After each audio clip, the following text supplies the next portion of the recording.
Okay, so I think we are on number 6 on our agenda, the IPHC fishery regulation proposals for the 20 to 24-25 process. And I think we are ready to start walking through those, and we'll start with the proposals, regulatory proposals from the IPHC Secretariat. Can we put those up on the screen? No, can you put the presentation? Okay, so we're going to be working from paper 16 or the presentation 16, if it's easier for anybody to be following on their own laptop.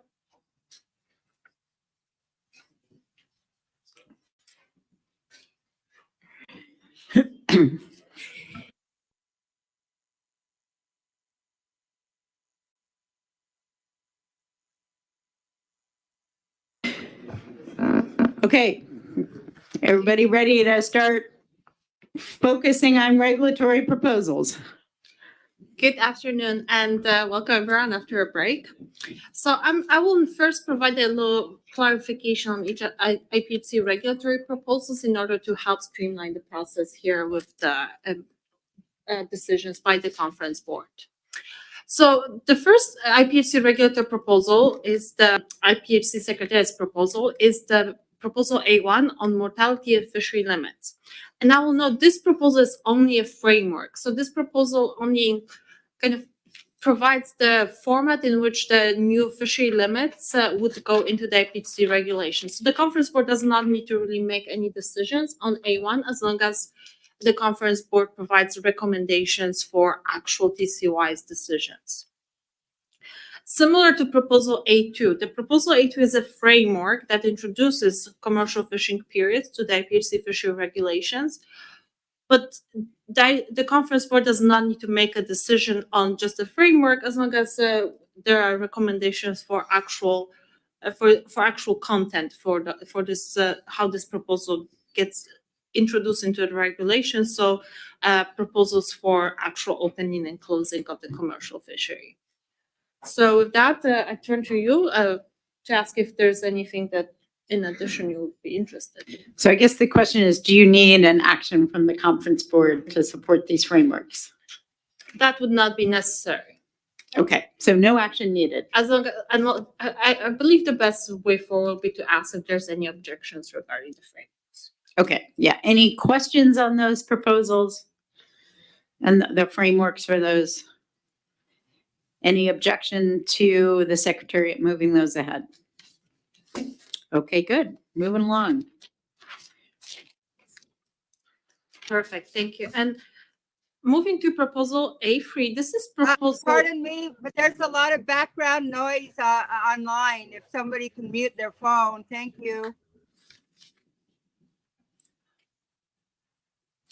Is this better now?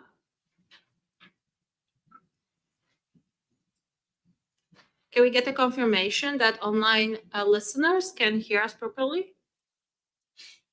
Can you hear okay now, Patty? It sounds like Carter's talking to somebody and it really is drowning you out. Hey, Carter, can you mute your mic? I took his mic off. Oh, perfect. Okay, that should do it. Okay, perfect. Thank you very much. So moving to proposal A3, proposal A3 is a proposal with minor amendments. And this proposal does not directly impact fishery management practices. And for this proposal, I would like to offer additional clarification that this proposal did not come as a result of any specific concerns related to fisheries management. Rather, it's just a precautionary proposal that improves the language in order to make sure that any future potential concerns are addressed. So there's really no need for the conference board to provide guidance on that. This is not changing management, it's just improving the consistency of the language. Any questions on that? Any objection to that housekeeping proposal moving forward? Okay, seeing none, carry on. This one we need action. Yes, I thought. So the proposal B1 is a proposal submitted by NOAA Fisheries, and this is a framework for charter management measures in IPHC regulatory areas 2C and 3A. And again, this is a framework proposal which introduces a method to introduce charter management measures in the IPHC regulations, but the actual measures would be developed as a decision of mortality limit is progressing. So individual measures are defined based on the TCY decisions, and this is providing the framework how that would be developed.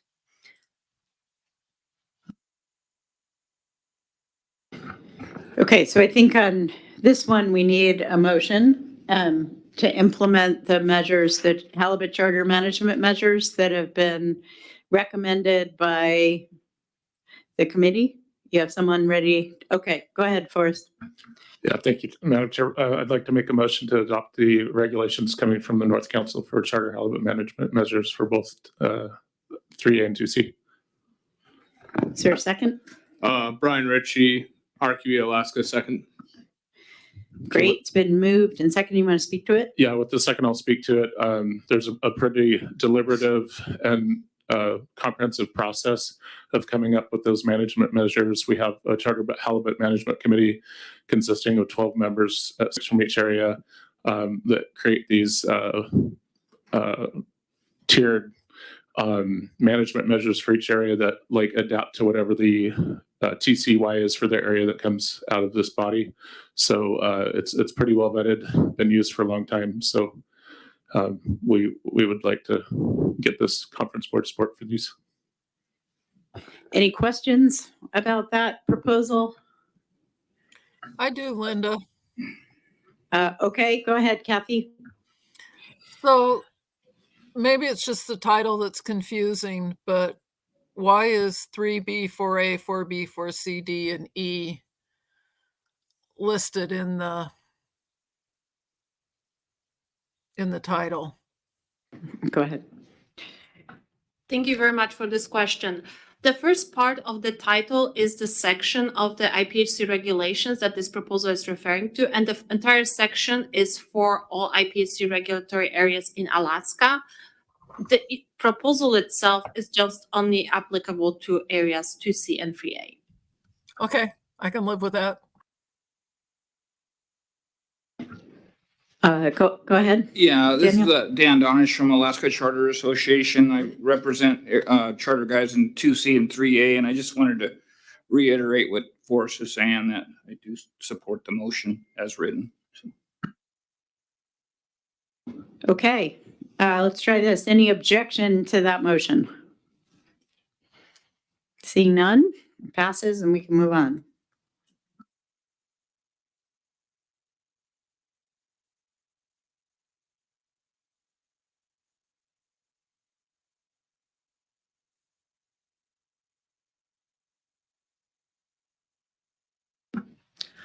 Thank you very much for decisions on Secretariat's proposals and contracting party proposals. Moving now to stakeholders' proposals, we can move to proposal C1. This proposal is related to year-round commercial Pacific halibut fishery in IPHC regulatory area 2B. Okay, anybody want a motion or to speak to it, or open the floor. Yeah, I'll make the motion. It's my proposal. So, and I mean, I don't think I need to speak to it, but I would like to ask Ian if you, well, I can actually speak to it too as well. I just want to clarify a few things for people, and then ask Ian a few questions as well. We have Alan in the room. We don't have Ian in the room. Let's see if Alan can answer your questions, and if not, we will switch out. Okay, perfect. And I don't know if we need this second or whatever, or we don't even have to vote on it. I mean, it's probably not going to pass, but anyways, I met with our, it seems like you guys, I mean, when I say you guys, it seems like Alaska doesn't really have too much of a heartburn when it comes to, for the non-directed fleet to retain halibut in the closed period. So I met with our DFO staff and asked whether that was possible to limit it to non-directed, and they said that there's no issue, but they would like a regulatory approval from IPHC. The way it's worded, it's not going to pass, so I'll probably be bringing this back next year with a different wording. That being said, it kind of the Secretariat needs to answer some questions in regards to how much data they need and how much fish would be taken out during the closed area or the closed period to maintain their scientific research, I guess, for the length frequencies and age structure, like how much fish could be taken out of the resource because they don't have port sampling in the winter. So that's kind of what I would be asking for clarification on that. Okay, so I think Ian came in the middle of that. So if I could restate it, it's how much fish could be taken if we went to the year-round fishery, how much could be taken in that period, maybe looking just at Canada, that wouldn't compromise the collection of length data, otoliths, sort of other port sampling, recognizing there probably wouldn't be port sampling during that period.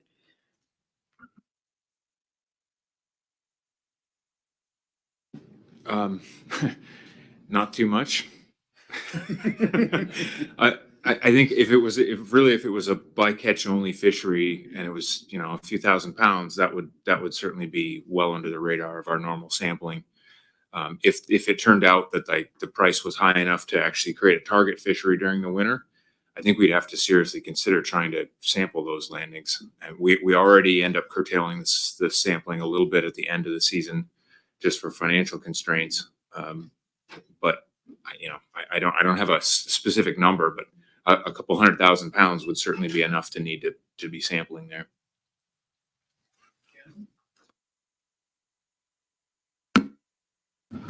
Yeah, just to be clear, I'm sure that our process through what we call our CIC and those types of things, we could set a limit, poundage limit.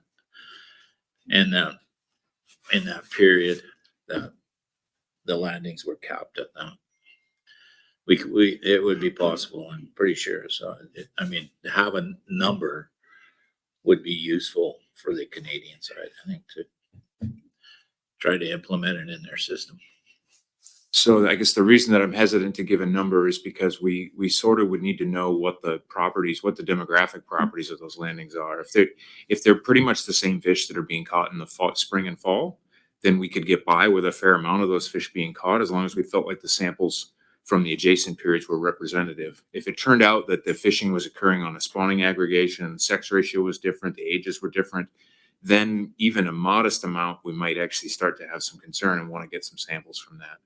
So that's why I'm hesitant to try and guess at a number without really knowing more about it. Just in regards there, Ian, what do you need? Like, if the plants retain the heads and froze all the heads to retain the otoliths, would that alleviate some of it, or do you need more data, or we're just trying to figure out, or I'm at least trying to figure out what's a reasonable number, I guess, or a way to get the data, but also allow a non-directed fishery of it. I don't know how much poundage would be coming out of the water. Again, we can set that, but we need to know how much fish we could theoretically take without compromising data. So would retaining the heads be enough?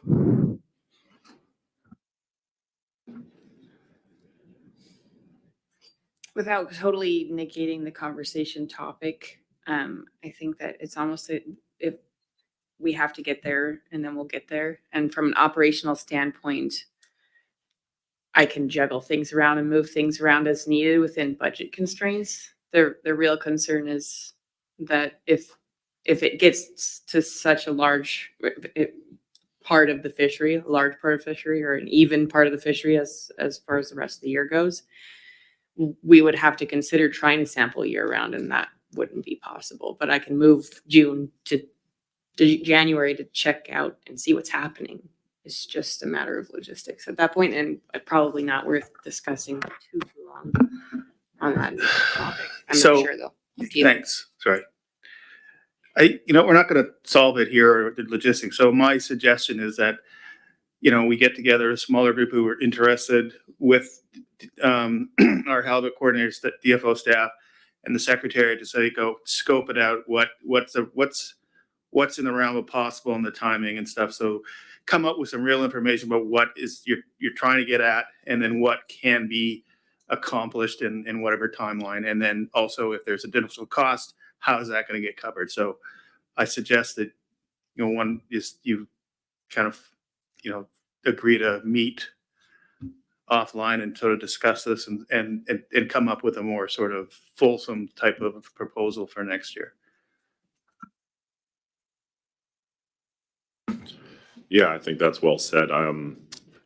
But before we do kind of table this conversation, I was just I would like to see this come forward personally in a non-directed fishery. I think the stock is in a vulnerable state, and doing anything. I don't foresee a lot of commercial fishermen going out and targeting halibut in the winter anyway, but I don't want to be the one to allow it. At, like I said, such a sensitive spot in the stock. I do appreciate that the Alaskan fishermen understand the financial penalty we face catching halibut in the off season here, and I appreciate them kind of showing some support for maybe helping these guys out instead of there's mortality associated with this fish, and if you're catching it, it'd be nice to keep it. I just want to make sure that, or just kind of test the room for when we do come back next year with a new regulatory proposal. Would you like to see, I'm guessing it would be a non-directed fishery, but would you like to see some sort of cap on the total allowable percentage of our TAC included in the regulatory proposal? Or would you be happy enough if we provided you with the kind of numbers that are being landed in this off season for the non-directed fishery if they were below a certain threshold, leaving it open? Go ahead, Brian. Yeah, I think a lot of people over on this side of the table understand the hardship when you explain those numbers. That sounds pretty rough. I'd also say that I believe all the intentions of everyone in this room are really good, but when you open a door, you don't really know how people are going to walk through it. So I think support for me personally, and I can imagine a lot of other U.S. stakeholders feeling similarly, support would maybe be conditional on a short-term agreement and see how it goes. As far as numbers are concerned, I would kind of lean on the IPHC's own thoughts.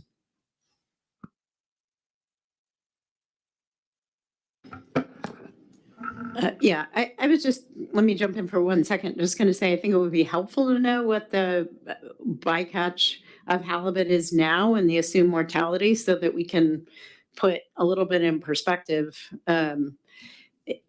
how keeping them affects that. Like, obviously there already is some loss during that time, right? But I think it would be helpful to know, like, think about incidental, think about duration of time, like maybe we let this happen for a while and then it's reviewed, and then also to look at whether we should limit, at least at first, how much can be landed during that time. I think that would all be helpful information for the US side to evaluate this. Yeah, that sounds great. Sorry, Linda, I just want to jump in there. I don't have the rockfish numbers in front of me because there's only 2 fisheries in the winter, rockfish and the sablefish. But I do have the sablefish numbers as of to date for this year on undirected sablefish landings. 15 trips accounting for 21,122 pounds average. So it's an average of about 1,400 pounds of halibut per trip here for the sablefish trips. I don't have the numbers for the rest of the year because our fisheries kind of are evolving, and there might be more people going black cod fishing as these halibut numbers decrease. So I don't want to start promising anything. But yeah, you can expect a very low percentage of catch associated with this. but I would like to bring forward all the numbers to be as transparent as possible. Great, thank you. Okay, I like the idea of having a small group work on this, but we can take a few more comments and then Ken and then Robert. I'd just like to speak to the rockfish side of it. And presently today in Canada, in inside waters, what we call inside waters, say like Port Hardy on the inside and kind of down into the straits and that, there's an inside rockfish fishery, and they are limited to a 400-pound trip limit on halibut right now, presently today. So, I mean, the number of trips, it's easy enough to get that data together, I think. And if I could easily foresee putting a trip limit on it, and that would limit, so to speak, kind of how much potential there would be to be landed. I mean, ultimately, the amount of trips is going to be variable, all right. But we already operate under that type of a system in our management plan in a certain area. Robert? Yeah, I just, again, I'll just like talk with what Ben put forward there for this year, but for the 5-year average up to 2023, we caught around 16,000 pounds total for the winter between the sablefish and the rockfish. That's what it works out. It's been slowly ramping up as more vessels have started fishing sablefish. But that being said, I don't foresee a whole lot of fish being caught. It's still going to be a small number. But like Ben said, is like, what is your appetite of like, do you want us to, when we bring this regulatory proposal forward, because I'll be bringing it again, what would you like to see? Is a limit something that has some appetite, or I don't know, like a percentage or a hard number, or like, I just want to try and make it so that, and I understand the law of unintended consequences of like opening up a door and creating a more fish than what we anticipate being caught. So what would you guys like to see?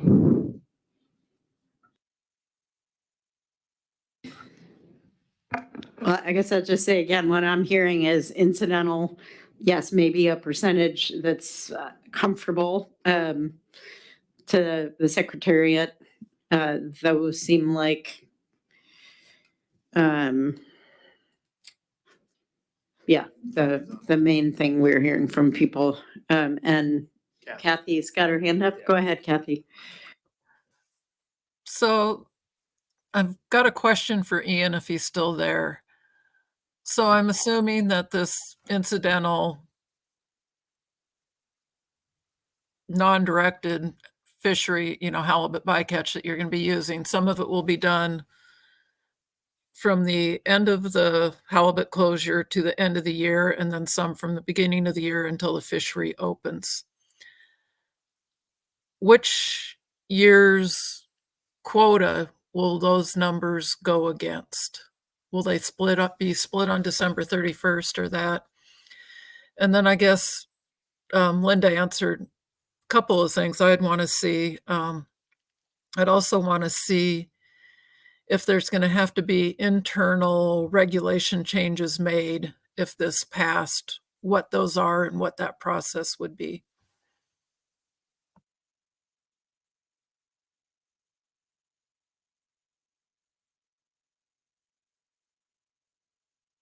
I think so. The main part of the question was, would we continue to break on the calendar year or an extended calendar year? Yeah, I think so. If people are fishing in the end of the current year, the beginning of the next, how do you count, which year do you count the fish for? Yeah, sorry.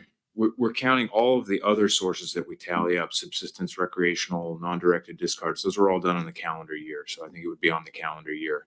That doesn't necessarily necessitate that domestic accounting couldn't work somewhat differently, but when we summed it up and compared it to our numbers, I think we would stick to the calendar year. It'd be very difficult if we started doing different fisheries on different calendars. Okay, hoping you could hear that, Kathy, that they would be done on the calendar year. Got it? You wanna, okay, go ahead, Basha. Thank you. I'll just provide a clarification that I'll note that any catch, and that would include the Canadian bycatch in this case, that would be accounted based on the individual landing ticket. So we could make our own calculations and allocated it as directed. Okay, so hopefully that gives you guidance for what would come back. I don't know if you want to take any further action on that at this point.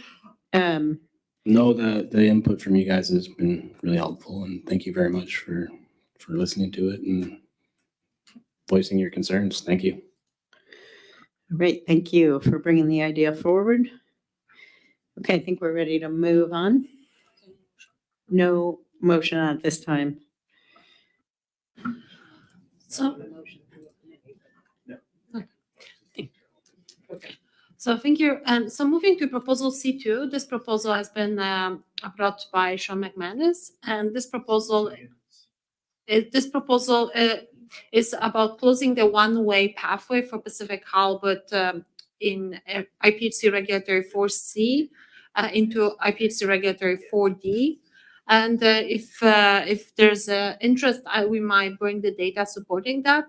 If that's something of interest, we can bring the appendix of that proposal, similar as we did at the yeah. Can you bring the proposal C2? And we have Sean, proponent of this proposal, available for questions. Yeah, why don't we give you a chance to speak to it, Sean, and then people can ask questions. I know there's some people online that want to weigh in on this one, but go ahead. Okay, thank you, Madam Chair. I spoke to this yesterday in front of the commissioners, and essentially what this amounts to is in 2005 there was an amendment to the Area 4 Catch Share Plan, which allowed 4C to fish in 4D, and it was under the premise that there was basically 560 square nautical miles of fishable area in 4C compared to 5,600 square nautical miles of fishable area in 4D, and that 4C wasn't catching all of their fish at the time, whereas 4D was catching most of their fish, and they felt there was localized depletion going on there. And I'm not arguing that, and it seemed like there's some confusion yesterday in public testimony that my proposal involves closing down the entire edge to 4C. And that's not true at all. In my proposal, it shows the boundary that I'm suggesting, which is around St. Matthew Island. And, just as 4C had a reason to believe there's localized depletion going on there back in 2005, I have reason to believe there's localized depletion going around St. Matthew as we speak. There's, as you can see there, 90% of all 4D quota is being caught there, and 67% of all 4 CD and E quota is being caught there. That's IFQ and CDQ. And, it amounts to nearly 1 million pounds being pulled out of an area. It's an island 28 miles long. It's roughly 130 square miles. Only half of that island actually contains halibut. So when you look at 4C having 561 square nautical miles, and they were fearful of localized depletion, and we're looking at an island now that's only 28 miles long and 130 square miles, and nearly 1 million pounds of fish is being pulled out of there each year. I feel this is a big concern. And as I said yesterday, I realize this is an allocation issue and probably a subject for the council. But if you look in the 2005 register, this body, the IPHC, is quoted in there as believing that this localized depletion issue wouldn't be transferred to Area 4D because you're looking at an area that was 10 times larger than 4C at 5,600 square nautical miles. Well, as fast forward here 25 years, and the whale depredation is to the point where you can't fish the edge. And, you know, you can't fish the edge. It shows it right there. You know, 90% of 4D is being caught there. 67% of 4C D&E is being caught there. And so, you know, to take that quote from this body 20 years ago, and looking back at it from this point, it's a huge oversight. And my ask is that we send language to the council recognizing that. And I'm certainly not trying to be spiteful towards 4C fishermen. I understand their plight, and 4D fishermen also have a plight. I mean, this is what we're coming down to here. And so again, it's not that I'm trying to close off the entire edge to 4C. It's just the area around St. Matthew. And so I guess that concludes my comments, and thank you.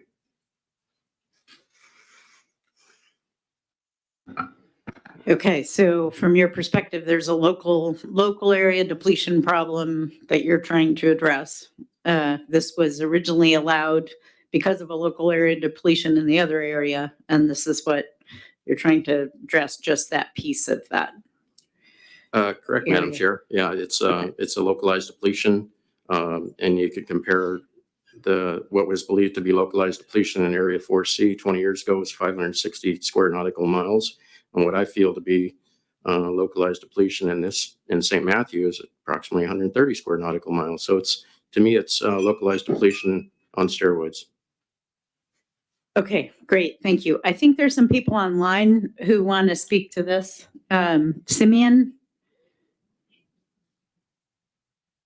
Simeon or Ray, I think they've been weighing in the chat. If either of you want to speak to this, go ahead.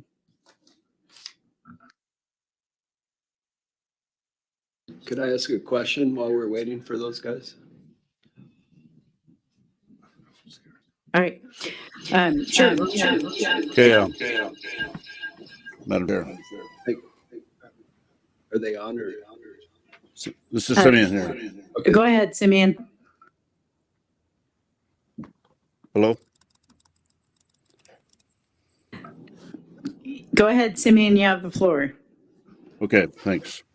So, yeah, looking at Sean's proposal here, I would like to remind him that, and the rest of the conference committee, that St. Paul played a huge part, a massive part in getting to have the North Pacific Fishery Management put in place, abundance-based management, which helps him out tremendously too. So he can't act like, you know, that didn't happen, and then he wants to cut us off from fishing up in 4D up around St. Matthew Islands. And then, you know, those of us that are fishing around the island here are having our fair share of problems around here too. So I'm sure he understands that. Those of us that live here in the Pribilofs, these are the only waters that we fish in. And in Sean's case, he gets to start probably down there in area 2C and fish his way all the way up here to area 4D. Now let's talk, you know, is that fairness? No, I don't think so. This is the only area we fish in. And for him to put this proposal on the floor is like an insult to us here when we're fighting for our life out here, and he's showing total disregard for how we see things out here in the Pribilofs. So it bothers me greatly, and to sit here and try to be calm about it. It's probably a good thing I'm not down there right now. It's this is not good. So, you know, what we did for the guys that have IFQ and the CDQ program out here on getting abundance-based management put in place was about as good as you're going to get. And now even those of you that are in the Gulf of Alaska are trying to get abundance-based management put in place for yourself down there. So, you know, I think Sean should just rescind his motion and drop it from the floor and be happy with what he has right now. Thank you. Thanks, Simeon. Buck, you had a question? Yeah, I had a question for Sean.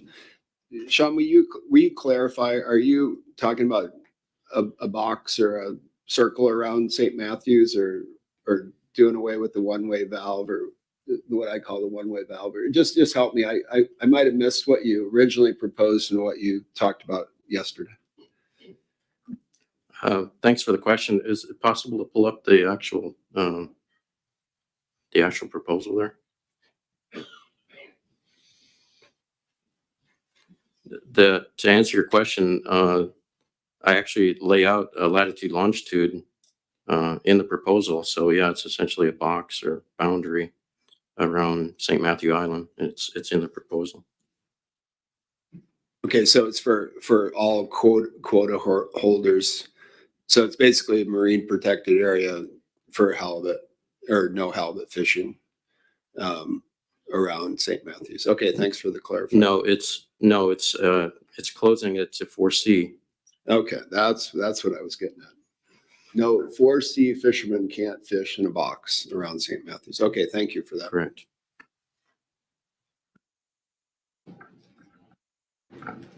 Any other questions or comments? Go ahead, Jeff. Yeah, thank you, Madam Chair. I'm not going to say a whole lot here. I think I covered a lot of the points pretty well the other day in the general session. I think Simeon captured some of it. But I guess at the end of the day, the important part is that 4D, being able to fish in 4D is really important for us. And if you're taking 46.5% of the resource out of 5% of the fishable bottom area in there, that in itself is that's not good science, and it's not good biologically either.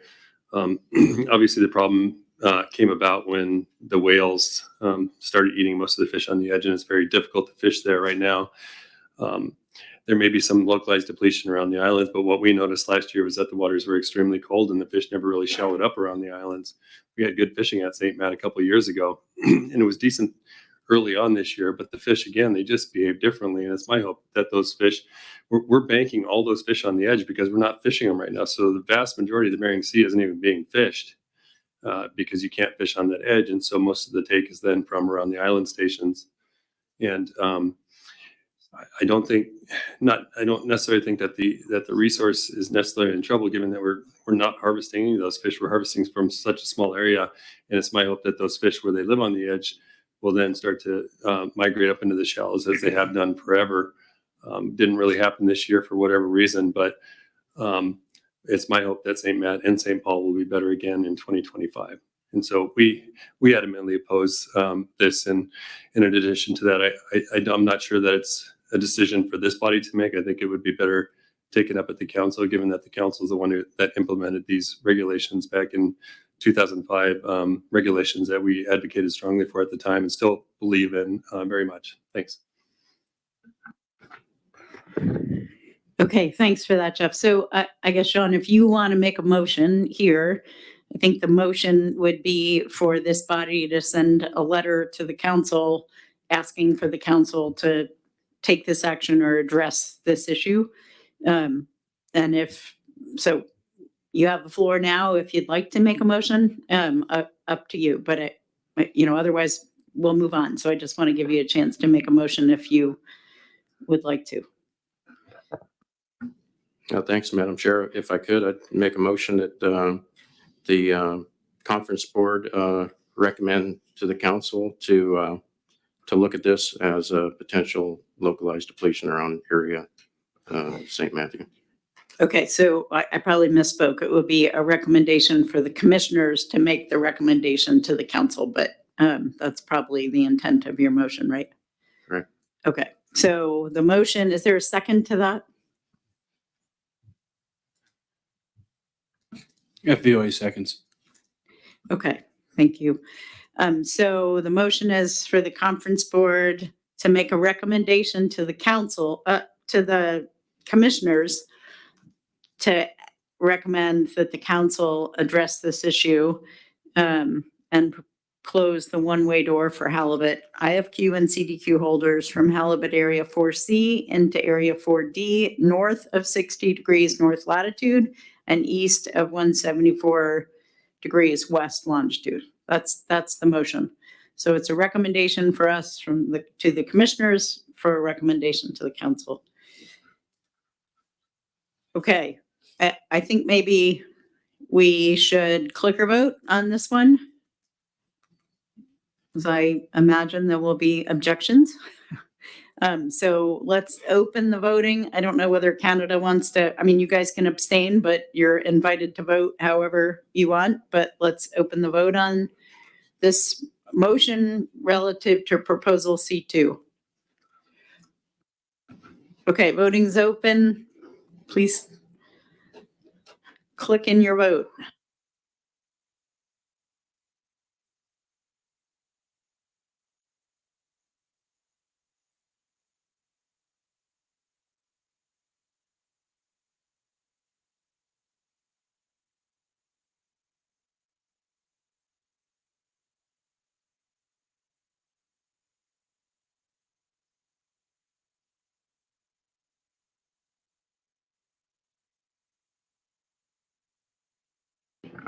I'm not seeing a vote from PVOA, PSA, Coastal Villages on the US side.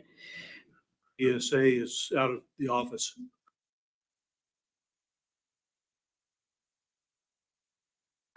You said PSA is out of the office? Yeah, he had to leave his desk for half an hour. Okay, so we're just. Got it. Marked as absent. Okay, in Coastal Villages, are we lacking a rep from Coastal Villages right now? Okay. Okay, and everybody from Canada that wanted to vote has voted. We've got quite a few not. They're all recreational things. Okay, I don't think they're voting. okay, got it. So the coastal villages? Coastal Villages is absent, evidently. Okay, so let's close the vote.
Okay, so it looks like 19 abstentions from Canada. Doesn't pass on the US side. We'll reflect that vote in the minutes and capture some of the talking points.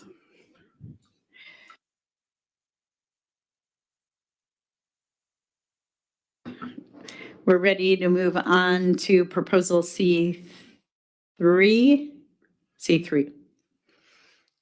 Are we combining them? And I think with C3, we've already taken action on that. Correct. So the proposal C3 specifically addresses the TCY for one of the IPHC regulatory areas. So the decisions or recommendations on that have been part of the municipality limits. So there's no additional actions needed unless there's a interest in speaking to that proposal. And I think we used to have to set the season dates, but we don't have to anymore, right? There's nothing more we need to do for area 2A. That is correct. With the transition of management in IPHC regulatory area 2A, there's no need to set specific fishing periods for non-tribal directed commercial fishery in 2A. Okay, thanks. So moving on to proposal C4. Buck, the rebuilding plan for Pacific Halibut. I assume you want to take these two separately? Well, Madam Chair, if it's okay, if it's not a problem, because mine builds off of Malcolm's, if it's okay to take them out of order, does that matter to you? No, that's fine. We can okay. take up Malcolm's Yeah, first. Malcolm will go first and I'll. Okay, so we're taking up proposal C5 now, and then we'll take C4 after that. Okay, yep. Thank you, Madam Chair. So the North Pacific Fisheries Association put this proposal in basically as a reaction to our just grave concern with the status of the stock, in that we had a concern, as we expressed last year in the conference board minutes, that the triggers that we're using of SB 30 and SB 20 are percentages of unfished biomass, and every year we come back and the unfished biomass estimate is reduced, and therefore we just keep chasing those triggers down. And so here we are at is an absolute stock level that's as low as we've seen for a number of years, but many years, I think 40, or I don't want to quote the exact number, but, and we want to have a definite trigger of where we would hit a reference point that we could take meaningful action and not go further than we've ever been before, and for unknown consequences. So I gave you a much more detailed explanation during the main meeting, and I think that's enough to explain what we're trying to get at. So I guess I could just take questions on it. And then my thought was we could let Buck sort of present what he wanted to do, and then maybe do one motion that would encompass both of them. Thank you.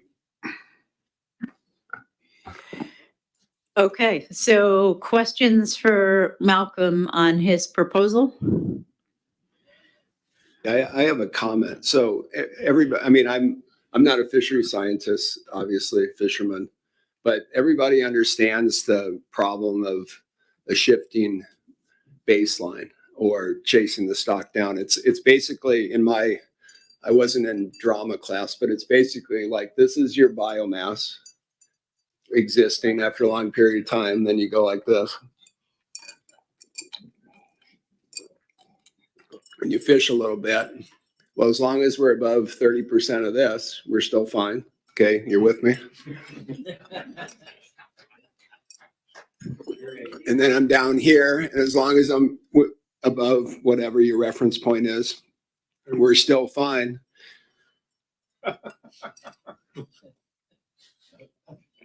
And now I'm down to a lot of habitat here with that, not a lot of things that keep me alive or sustain the fishery. So that's basically the difference of a relative versus an absolute minimum. I mean, that's my best attempt. That's how I think of it. And it's, we're not trying to get, like we said in our testimony, we're not trying to get fancy. We're not trying to pretend we're something other than we are, but we want to get people's attention, because it's like the Mayday thing.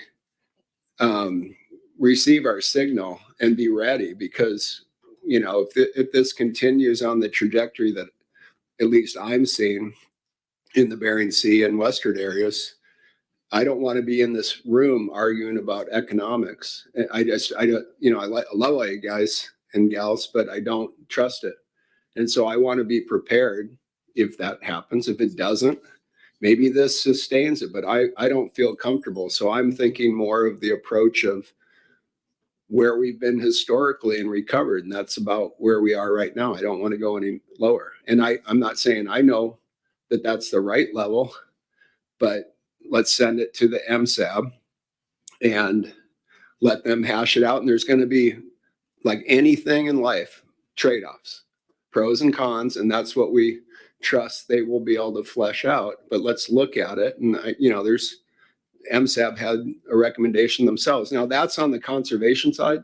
There's probably good reasons to do it on the fisheries economic side too. It's like, do you want to have a lower weight per unit of effort as a standard? Because like my fisheries economics have collapsed. So, if you get to the point where you're hauling, all you can catch is 40 pounds of skate for 4 months of out there grinding around, maybe that's a different metric, but that's more on the economic side. I mean, we can't do that either. So there's a bunch of different ways to look at it. We're not telling you how to do it. Just kind of give us a little support so that Alan and his, the people around us who are working on Chris can go to work on it. But somebody else said, this is a question to Malcolm. Somebody else said, sorry, you don't, if that's a committee where good ideas go to die, we don't want that to happen. We don't want to be 5 years from now still, studying it. So that's the only reason we're here and didn't go, right to the MSAB to request it. Thanks. Chris, go ahead. Yeah, thanks. Yeah, just speaking to the proposals themselves, I support the intent of the proposals. I don't support exactly what's worded in there as we've discussed, but just to get on the record, if we were having to vote on them, I'd vote against them. But I did want to touch on the point you just made, Buck, about don't go to the place where things go to die. And one thing I think we do want to be cautious about, if we do send something to the MSAB, when we started the MSAB, one of the first things that Dr. Sean Cox told us, and another gentleman by Dr. Rob Cronlin, who have a ton of experience in MSE, was keep it simple, which of course we ignored in some cases and made it complicated. And then we had to circle back to simple. So I think if we're going to make a recommendation to MSAB, keep it simple, because I think it's better to make progress in a little area. And once you see that progress, you can build on it. And I'm explicitly talking about in your proposal, Buck, about the regional aspect of it. I'm not saying that isn't important, but I'm saying if we can build a framework that shows something coast-wide right off the bat, then we've got a foot in the door, because, and correct me if I'm wrong, Dr. Hicks, but the operating model can address regional aspects. So it's getting it right on the coast wide, and we can say, yes, okay, this is working. We've got some we work with, and then we can start possibly looking at it at the regional level. My concern is just we don't want to overload it up front, and we bog down, and it becomes the place where things that go to die.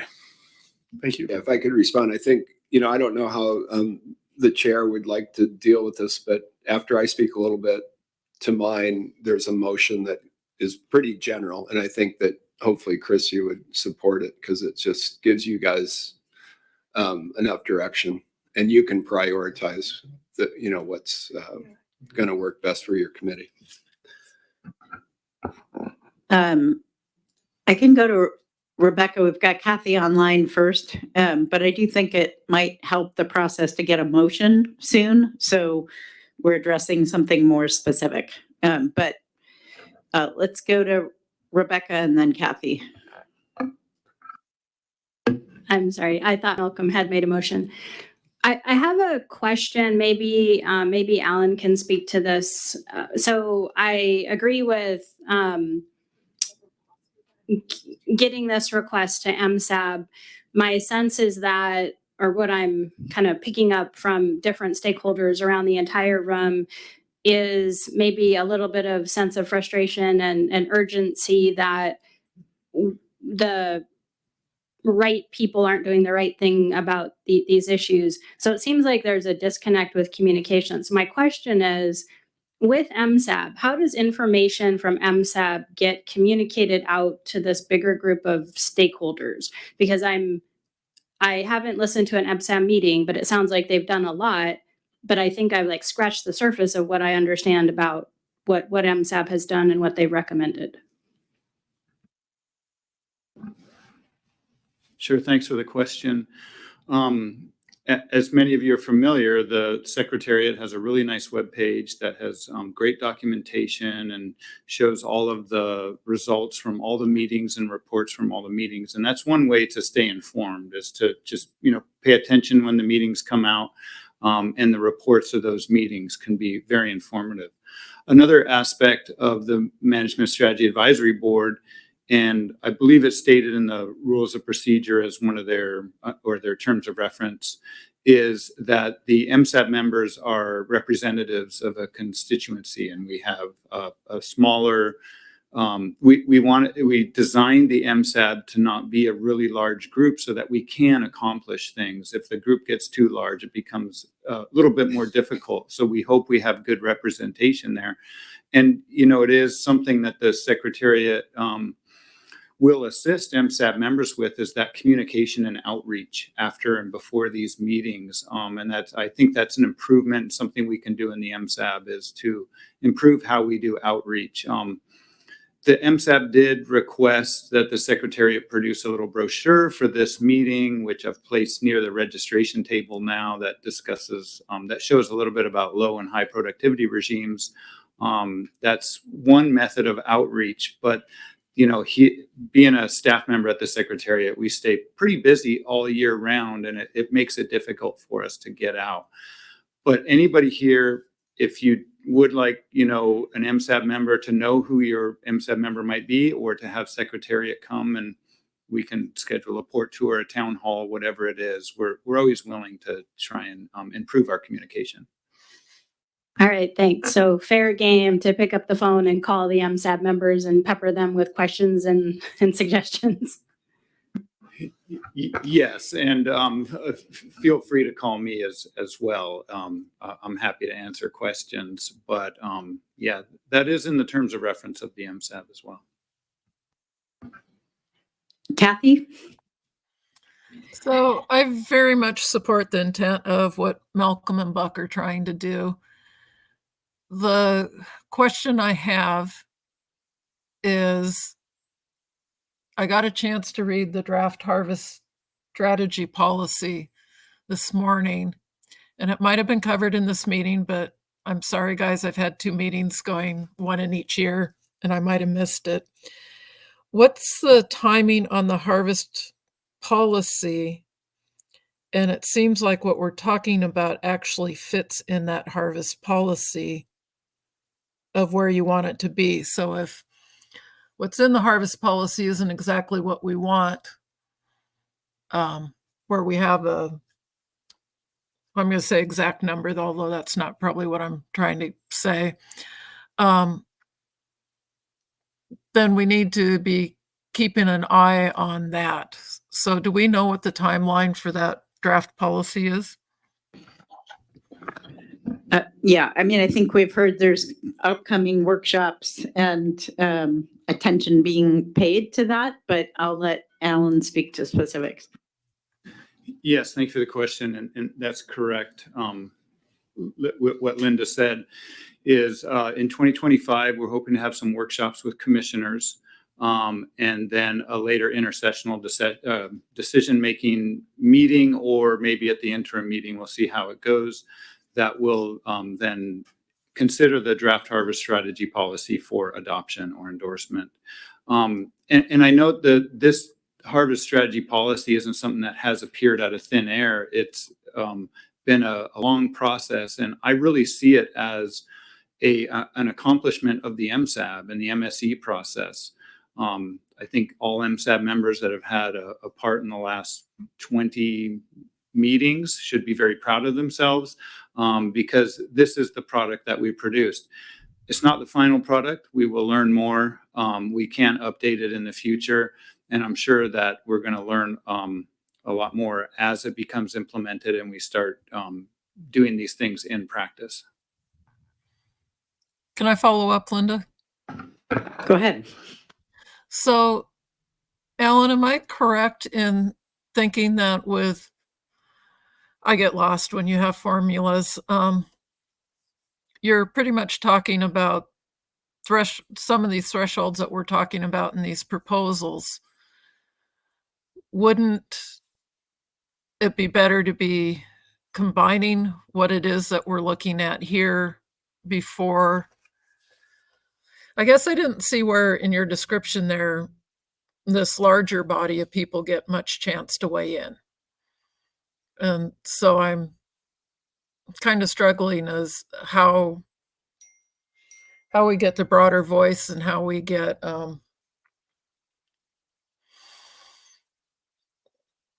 what we're trying, what they're trying to accomplish with their regulatory proposals worked into the product that's already being worked on. And I'll just leave it at that. Yes, thanks again. I think, well, I believe one way to be involved is through the MSAB process for sure, but all of the outcomes of that MSAB process and the MSE work that the Secretariat does every year comes through the annual meeting and the interim and annual meetings as part of the normal process. And that's why I'm here this week to answer any questions. The presentation on Tuesday morning was to inform the broader group, and then the conference board has the ability to take up anything that they like and ask any questions or to make any statements at the annual meeting. And then those decisions that the commission makes at the annual meeting will generally be reflected in the harvest strategy policy. So I do understand, and Ms. Skinner's question earlier about, what is the outreach? There may be some communication barriers there that we can work on improving and making sure everybody's informed. Anybody is welcome to come to an MSAB meeting, even if they're not a member, and we do offer the opportunity for observers to participate in there. We definitely don't want it to be a small group of people. We want everybody involved as possible. So we're always open for questions, and we really hope to make this process as informative as possible for everybody. So, yeah, I think I'm going to look for a motion in a minute, but one thing I want to say in response to the questions from Rebecca and from Kathy is that our paper 12, and as Alan said, his presentation went through what's going on in the MSE process and what the MSAB has recommended going into this meeting for action by the commissioners on that work. And we had that up in front of this group. I think I asked specifically for Alan to say what are the recommendations and what could the conference board act on. We can make, there's time in our agenda for anybody on this body to go back to those recommendations and speak to any of them, make a motion that includes them or other recommendations for what the MSAB is working on. So just call people's attention to that paper, and that presentation, the last slide has those recommendations. Okay, so, and I think also this motion will speak directly to that harvest policy and the work of the MSAB. So hopefully now, are you guys ready to put a motion on the floor?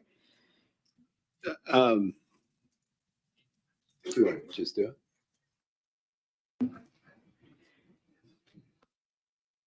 Whoever's ready to make the motion. Yeah, I'll make the motion. Were you able to get the email? Oh, no, I sent it to, While Malcolm's working on. wait, hold on one sec. What email should I send it to get it to the? Either CB_support@IPHC Int, or if you send it directly to me, if you have that already in your mailbox, that would be okay as well. Okay, thank you.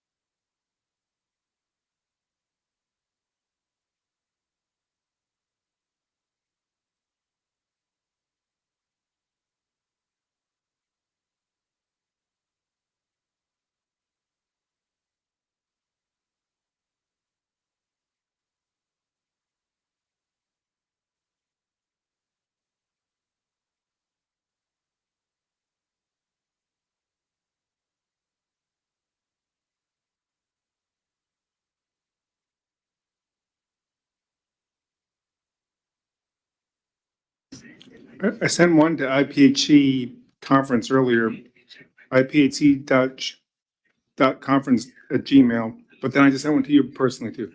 It sounds like we have it, and we'll put it up.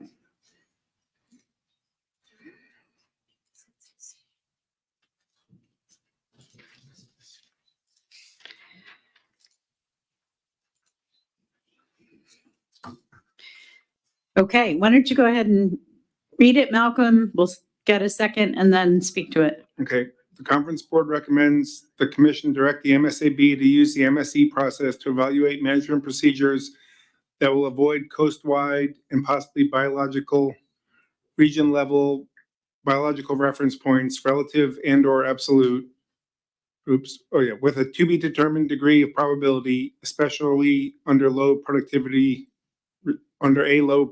regime. Second.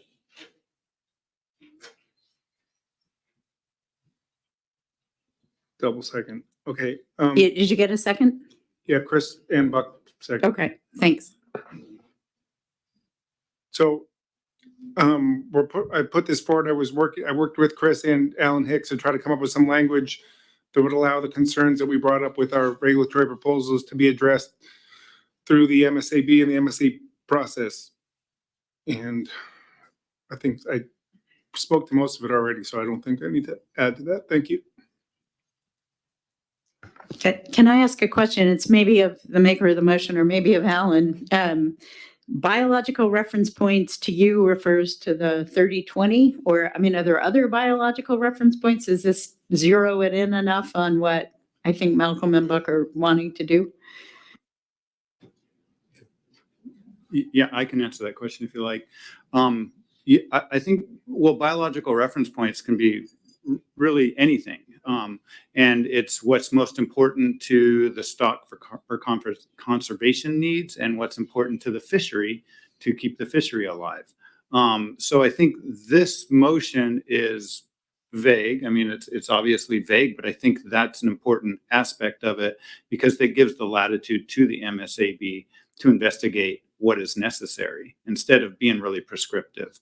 So just saying, you know, biological reference points, relative or absolute, with a to be determined degree of probability is something that the MSAB is tasked to do. And I think we should be able to do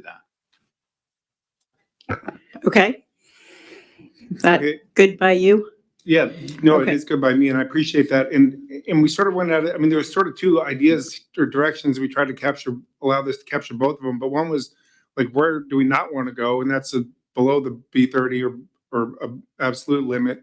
But then also, where do we want to be? What is the optimal fishery biomass to allow us to sustain and operate our fisheries under this low productivity regime, which seems like maybe the new normal, or who knows? But I think the idea was to examine that and have the MSC look at that and hopefully give us some good recommendations.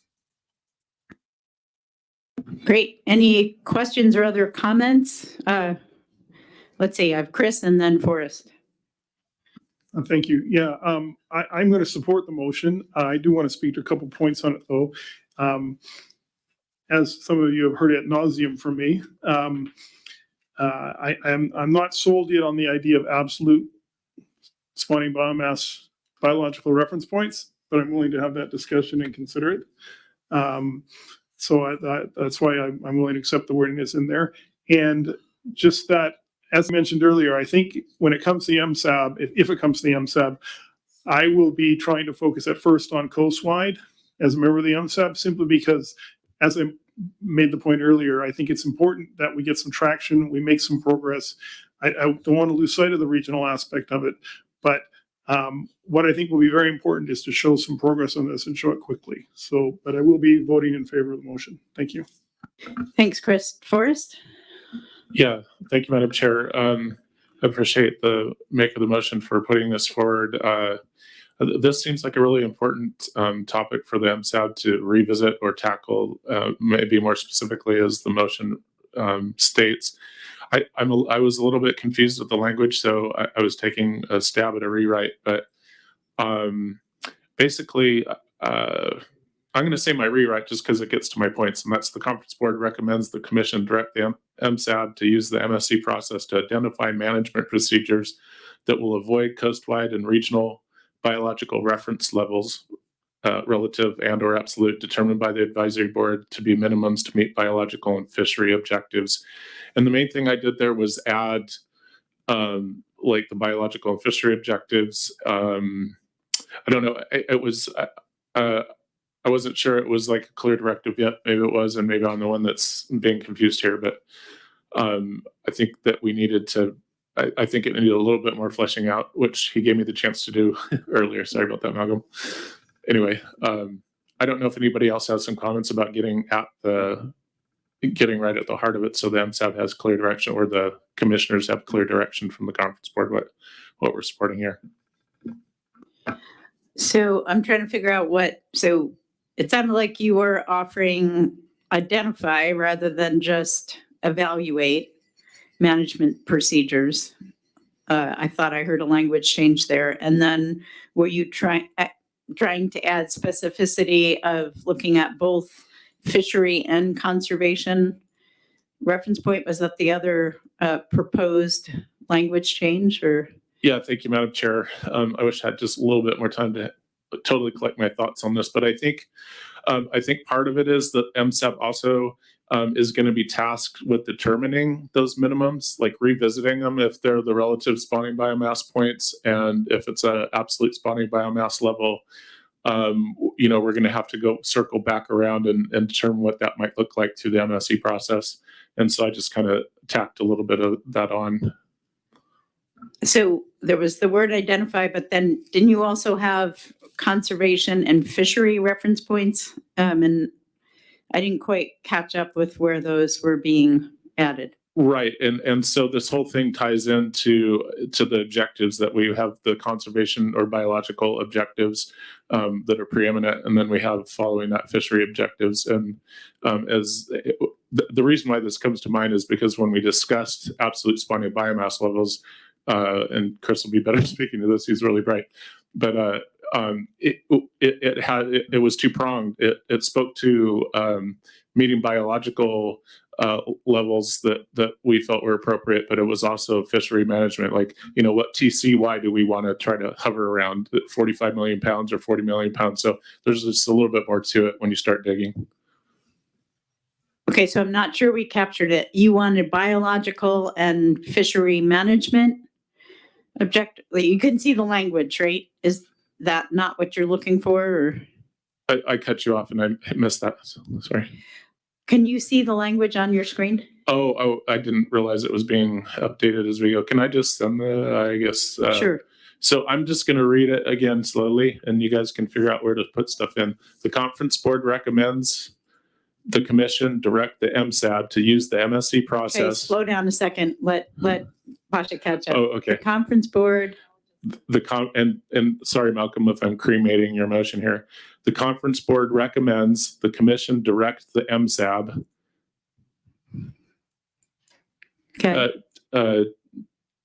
to use the MSC process to identify management procedures that will avoid coastwide and regional biological reference levels. Okay, hold on. And regional reference level, biological reference levels. Reference levels. Okay. And in quotations, relative and or absolute unchanged there, determined by the advisory body. Hang on.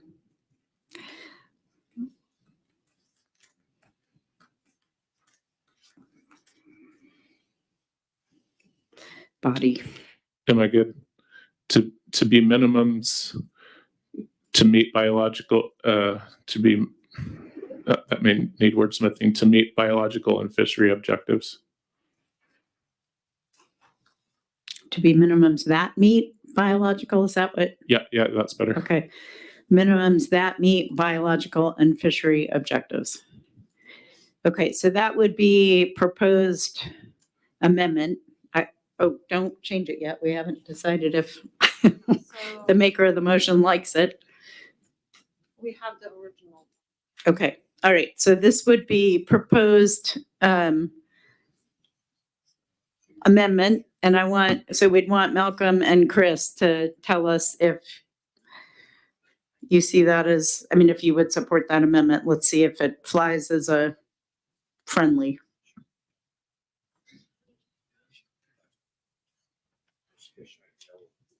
And I dropped off low productivity regime because if you're trying to meet minimums, that the MSC process should take all of that into account. You've got a target, and it would be under a lot of different circumstances.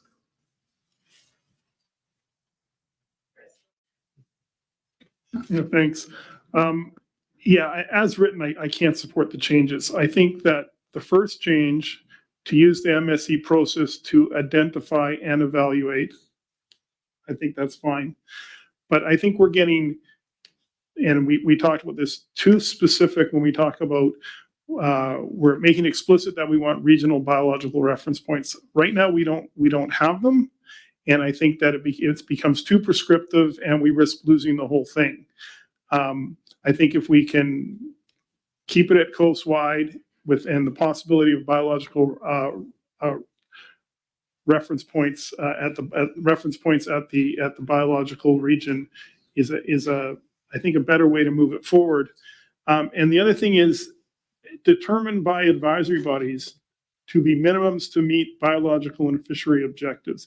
It's not the reference levels that meet the objectives. It is the management procedure. The reference points are, in a way, they're built in. They're part of the objectives, right? Like our primary objectives, we don't drop below the limit. Reference point would be 20, or we stay above it 95% of the time. Or we don't drop below it 5% of the time. So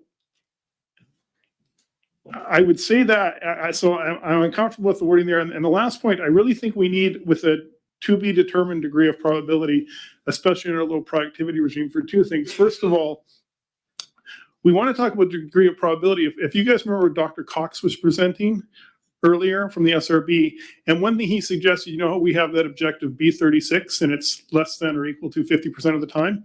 He said, look, if you want, you could increase that quantile to 80%, right?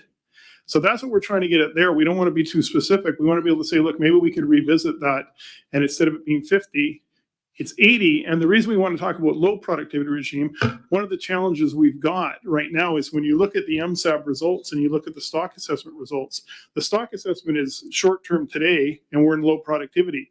MSAB is long-term average productivity or normal productivity. So what we're getting that disjoint. Whereas if we had, and if you remember, Forrest, we had, I think it was last September, we were able to choose a high or a lower average PDO. And it's the same thing here. We want to be able to take a scenario box, say, okay, give it what it looks like if it was a low productivity regime. And that's just not recruitment, the PDO, but also the weighted age, size of age. And so we could look at it and say, okay, look, this is if today's regime continued into the future, and we could base decisions on that. And then at the same time, we also say, okay, now what would it look like if it returned to normal? And so that's why I think we want to really make sure we have the option to look at it under a low productivity regime.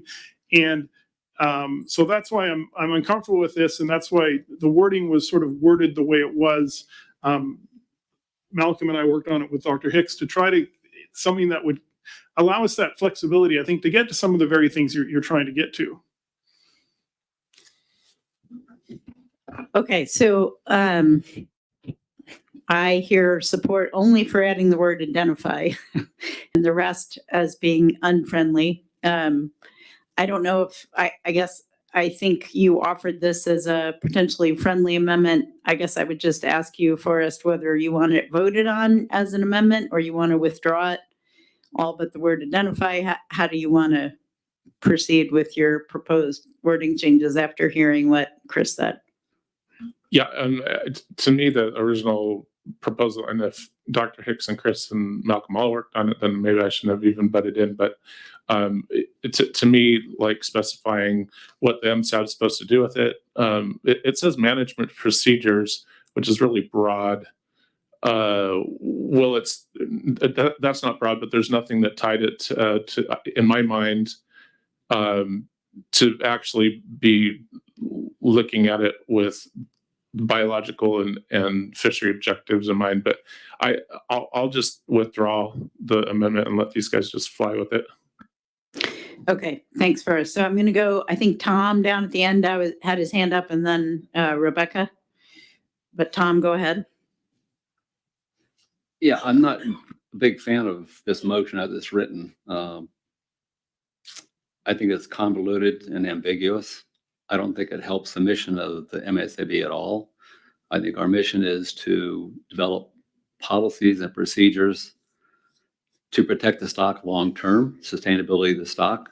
And I'm not quite sure what problem this is trying to correct. So I won't be supporting the motion. Okay, thanks, Tom. Rebecca?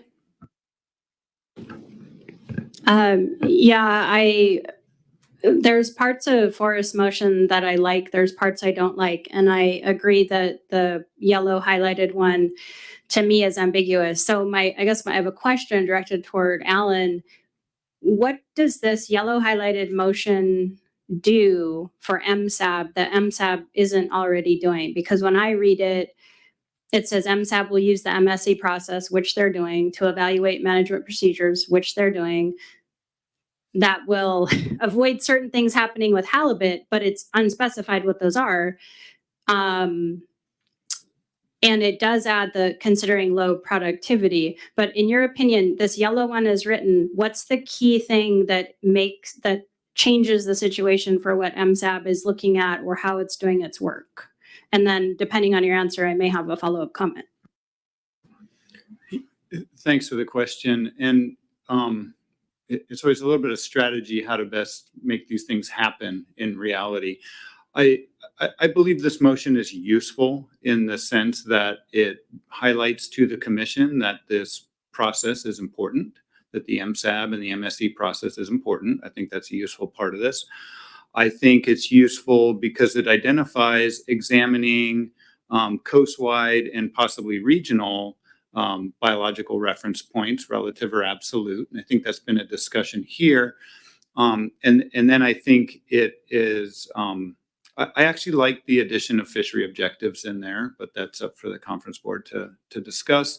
And then, especially under a low productivity regime is an interesting concept. So I do agree it is vague, but it is part of the MSAB process to sort of determine the direction to go. Sometimes the MSAB does look at the commission for some really specific direction.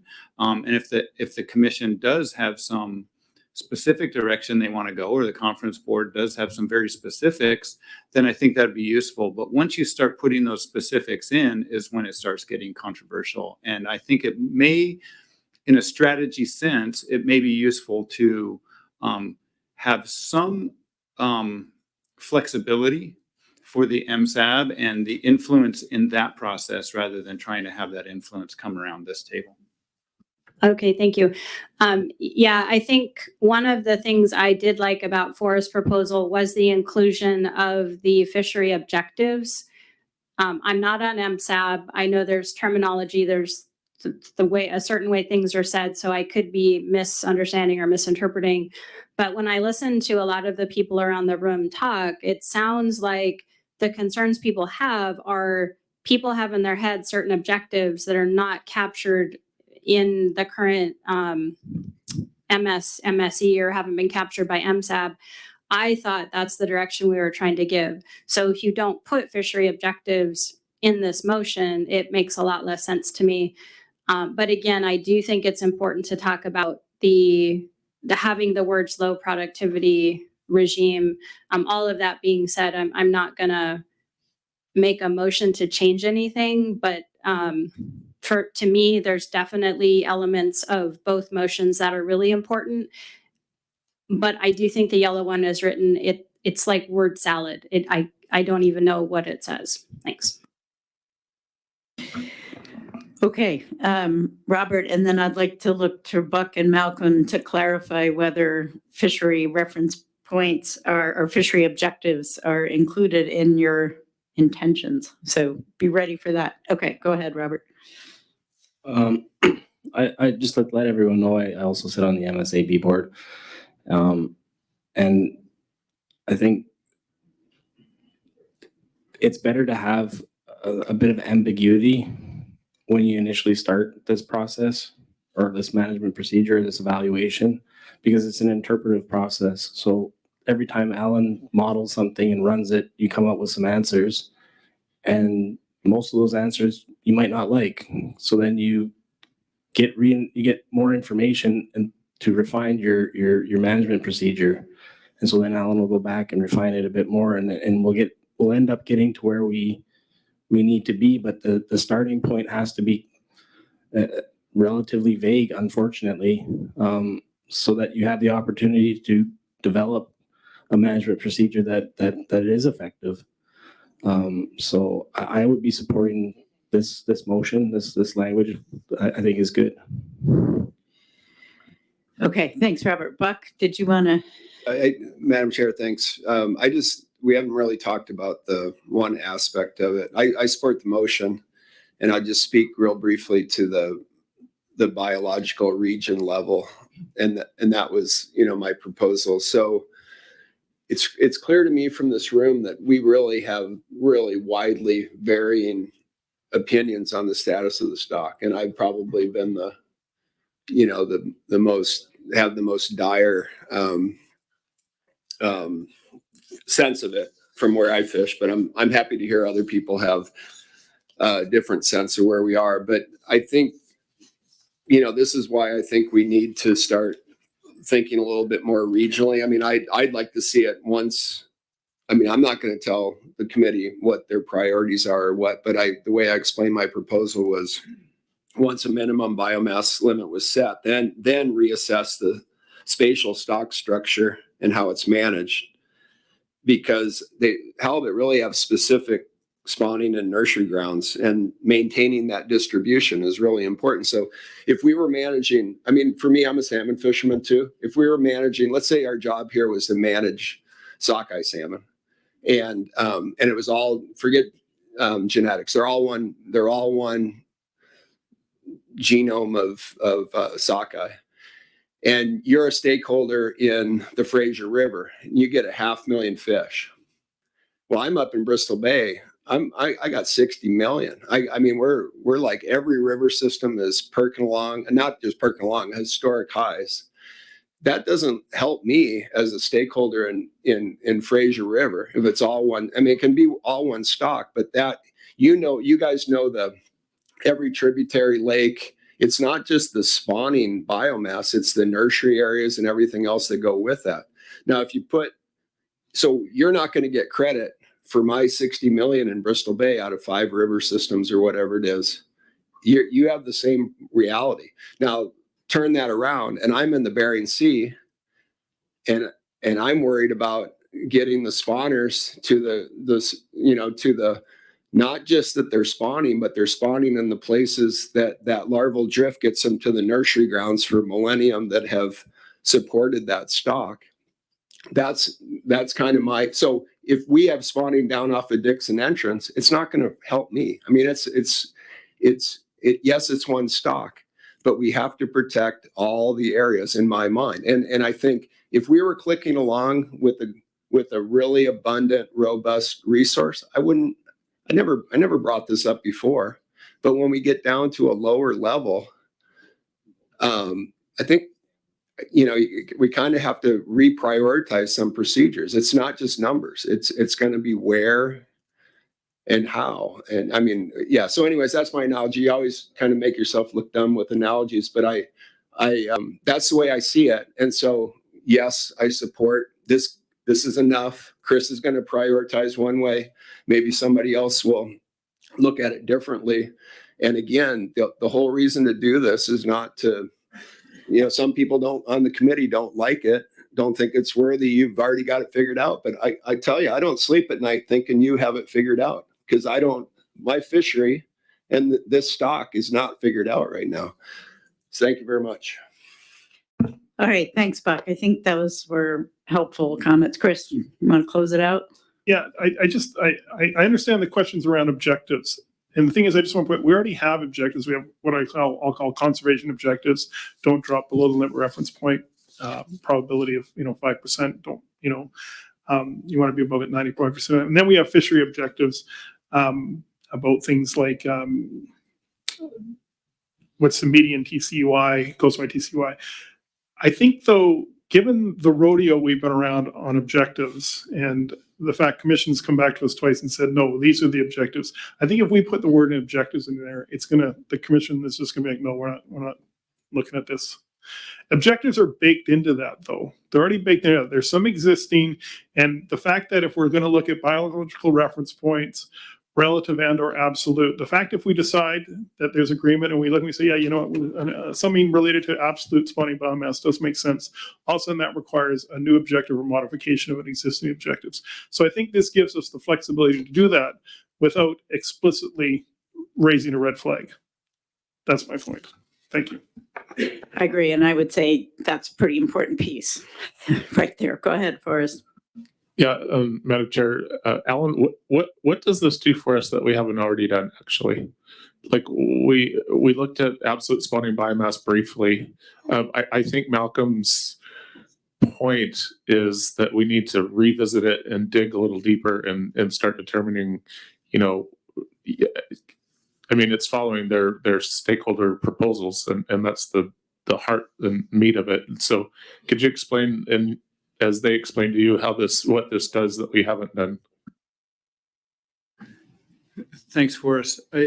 I see this motion as highlighting to the commission that there's desire to continue what we have been working on, to not let this investigation of reference points die and not just settle in on what those objectives are right now, but that there are potential other important things to stakeholders that the MSAB should continue to investigate. I don't think the MSAB came to clear conclusions on absolute relative reference points.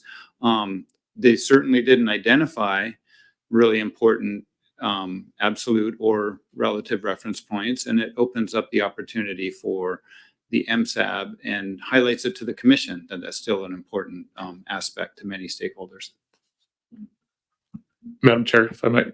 Well, given that, and if you think that this is the best way to have that activity happen, I'll be supporting the motion. Welcome. You sure you want to go again, Malcolm? Well, yeah. Okay, go ahead. One last comment was just that I wanted to say that instead of a word salad, I think this is a hamburger that the MSAB can feast on, and I'll call the question. What was the last part of that? Feast on? Instead of a word salad, I think this is a hamburger that the MSAB can feast on. Where are the fish in that? Okay. All right, so we're going to open the vote now on this motion, which is the joint decision on those two stakeholder regulatory proposals, number C4 and C5. People need to see that wording again. Everybody's seen it, know what you're voting on? Good, okay. Go ahead and vote.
Okay, I think we're ready to close the vote.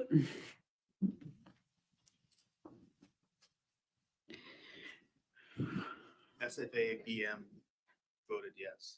That's correct. Okay. Okay. Got it. Okay, you can go ahead and tally.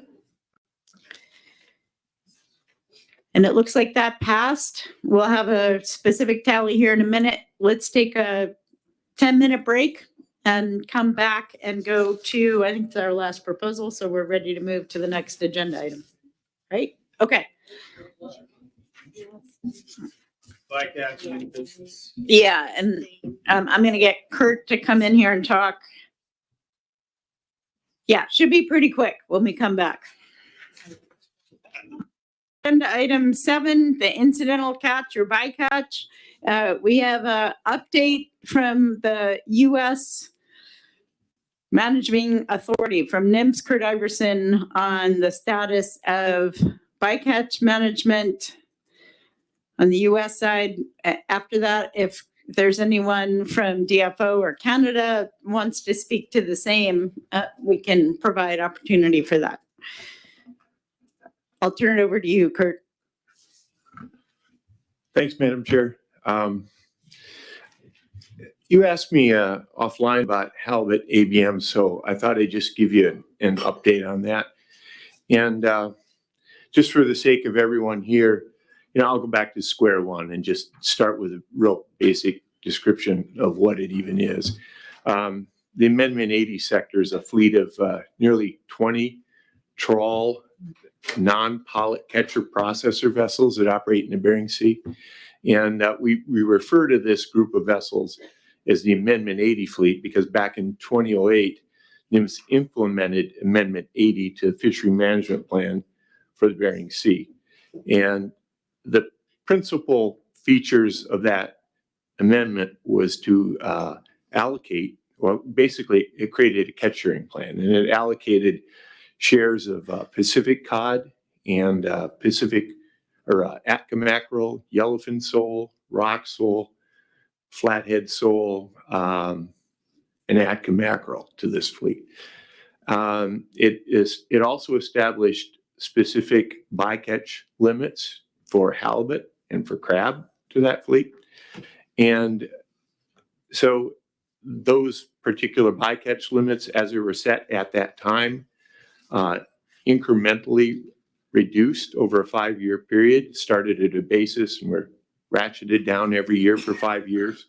So that was an important feature of it too. This is back in 2008. And then over the years, there were a couple of other measures that were applied to the Amendment 80 fleet that directly impacted halibut bycatch. The first one was in 2016, and that reduced, I'm going to say, I'm sorry, it was in I've got notes here to remind myself, 2013. It was in 2013 Amendment 111 went through, and it reduced the bycatch limits. We're talking a lot of halibut because the Amendment 80 fleet is, that's the body of vessels that takes the majority of the halibut bycatch in the Bering Sea. So 2013, for example, it reduced bycatch levels from 2,325 metric tons incrementally to 2016 down to 1,745 metric tons. And that's where it stayed for a number of years. In 2020, NIMS implemented a rule that allowed deck sorting of halibut on the Amendment 80 vessels. And the deck sorting program was there as a means to just change the fish handling practices on the deck of these boats. They're fully observed, and working with the observers and the crew on the boat, there were specific protocols to lower the discard mortality rates of the halibut that are caught in the trawl. Without going into all those specifics, it did make a difference in the discard mortality rates. Didn't lower the bycatch levels, but it decreased the rate of mortality of the fish that were caught. So again, that was in 2020. And the fundamental issue behind halibut abundance-based management is that their bycatch limit, which at that time was 1,745 metric tons, was static. It did not vary with levels of abundance of halibut in the Bering Sea. And you can imagine the problems with that. There's no tie there to how many halibut are in the ocean out there and the status of the stock. So that prompted a long deliberative process to establish how that linkage could be made. How do you link bycatch with the abundance of halibut? Over the course of many years, the fundamental questions were answered. First, how do you establish the abundance of halibut of all sizes out there? And then how do you establish those limits based upon that abundance? And in the end, and this was implemented in 2023 and made effective in 2024, in the end, the rules established a two-dimensional lookup table, and this was deliberately set up to be simple. The two-dimensional lookup table, whereas on one side of that table is the index of abundance based upon the Fishery Independent Set Line Survey, the IPHC. On the other axis of that lookup table is an index of abundance based upon the Eastern Bering Sea Trawl Survey that NIMS does annually. So there are 4 cells in that lookup table, and there are 6, or 8 cells. There's 4 on each side. So you're ranking those levels of abundance, everything from high to medium to low to very low. So you have a high level of abundance based upon the FIS, a medium level, a low level, and a very low level. And correspondingly, the same with the 12 survey. And so there are, as a result of that rule, 8 tiers of halibut bycatch limits. The highest limit being the one that we started out with, 1,745 metric tons. And at the lowest limit of those tiers, it goes down to 1,134 metric tons. So as I mentioned, that was implemented in 2023 and made effective in 2024.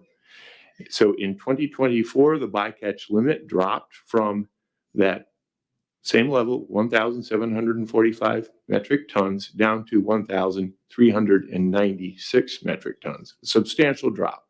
And that was a result of what we've been talking about here, lower abundance of halibut in the Bering Sea.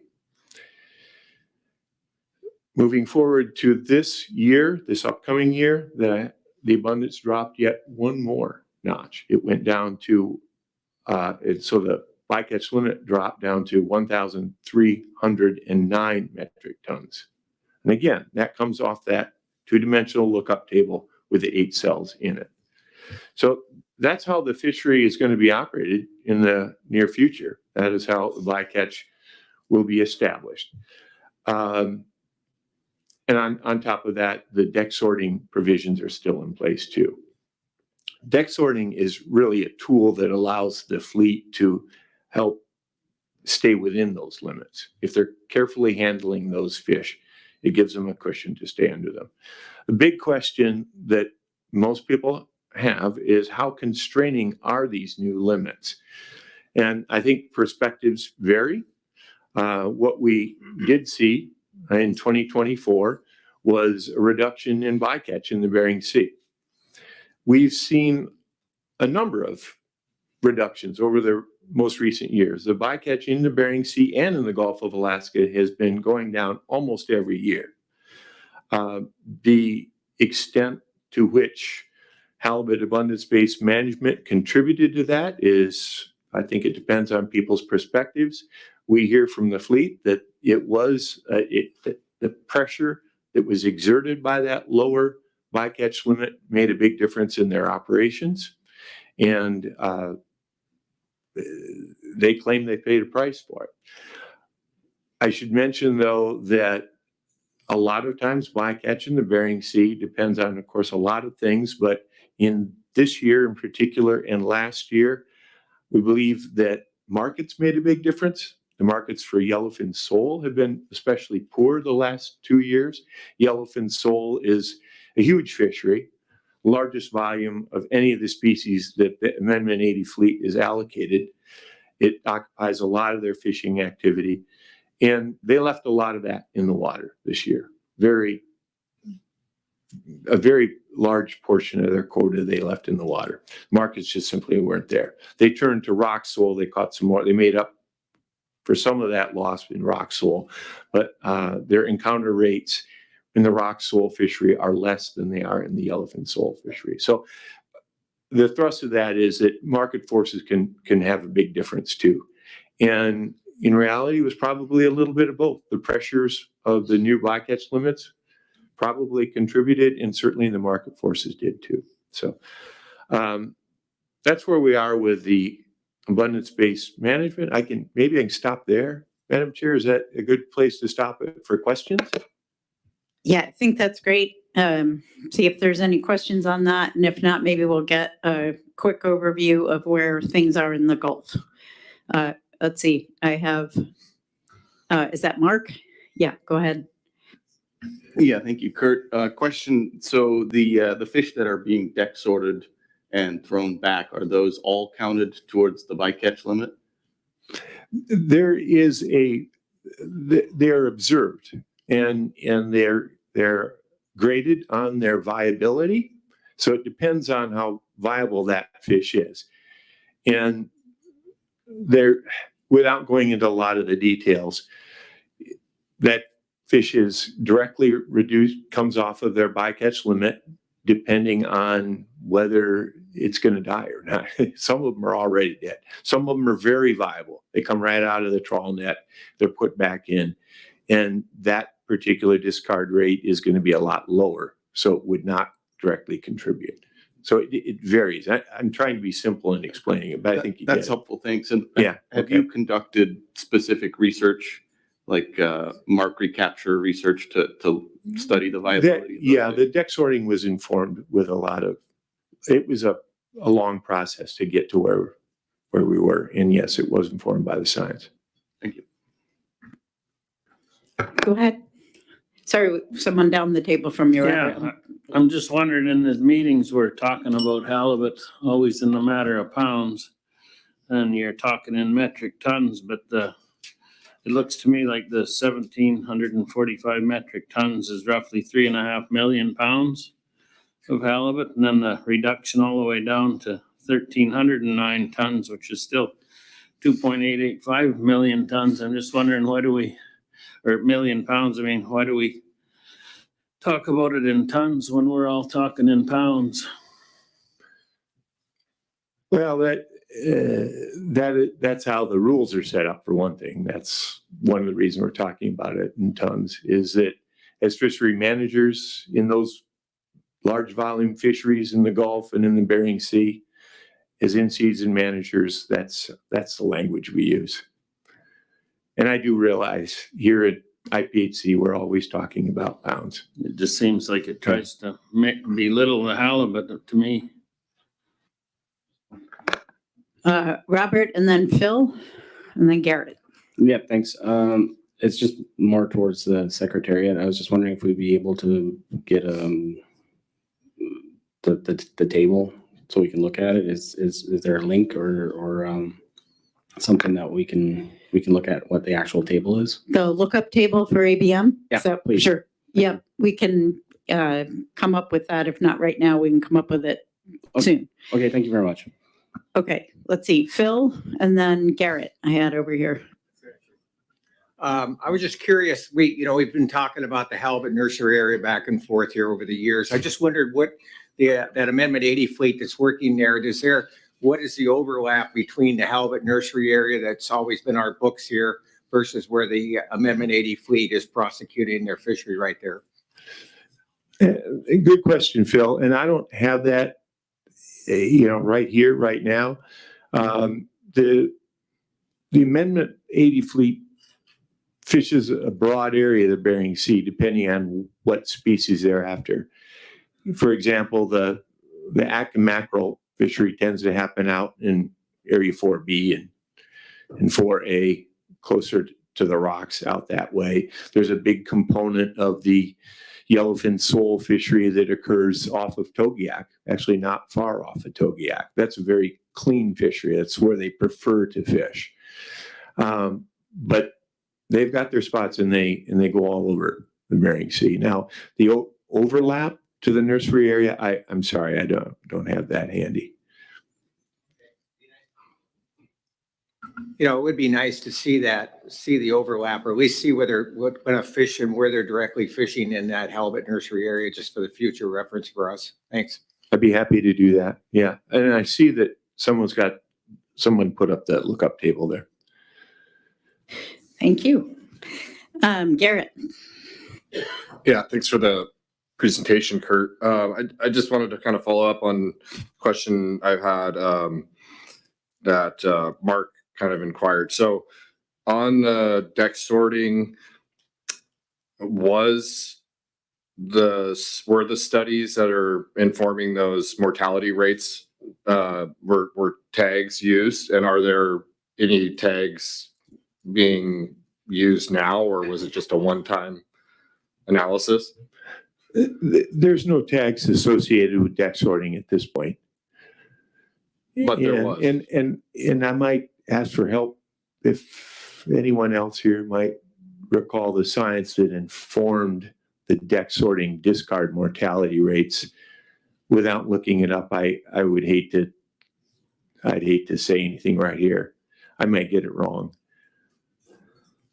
Okay, but you Yeah. can say yes or no that that tagging was a component of the rate? Okay.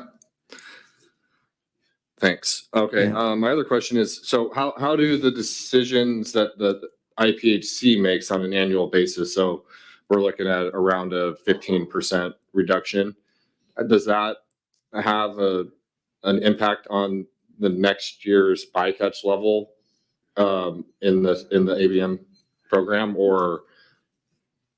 No, that doesn't. Those are independent things. The bycatch of this particular program, the Amendment 80 program, is determined by the levels of abundance in those two surveys, the trawl survey and the set line survey. And that is their limit. And then their actual catch is of course something different. This year they stayed under that, but their particular catch, it comes off the top. If you're looking at all of our mortalities, which all of them are accounted for, if you recall Ian's tables, those come right off the top. Yeah. Okay, thank you. Okay, let's go to Robert next. Thank you. So I have just a couple questions. First question is, so you're at 1,309 metric tons, is that correct? Or where are you at on the table? I'm sorry, the question was. Yeah, I think the question was, where are we now? I think you said we're for this year at 1,309. Yes, So we're at, the bycatch level for 2025 is at 1,309 metric tons. so low on the two. That is low, yes. Indices. The set line survey indicated a low stock status, as did the Eastern Bering Sea Trawl survey index. So then that in 2024, which informed the 2025 bycatch level. So I see that the set line survey index is I always thought the Bering Sea was C, D, and E, but I see that it's also AB, 4E, and A and B. So how far are we away from the aggregate, given that 4A and 4B haven't been surveyed in a while, and there's big estimation errors? How far away are we from low to very low? Just curious. I don't have the precise figures of where those estimates of abundance came in this year. I don't have them at my fingertips right now.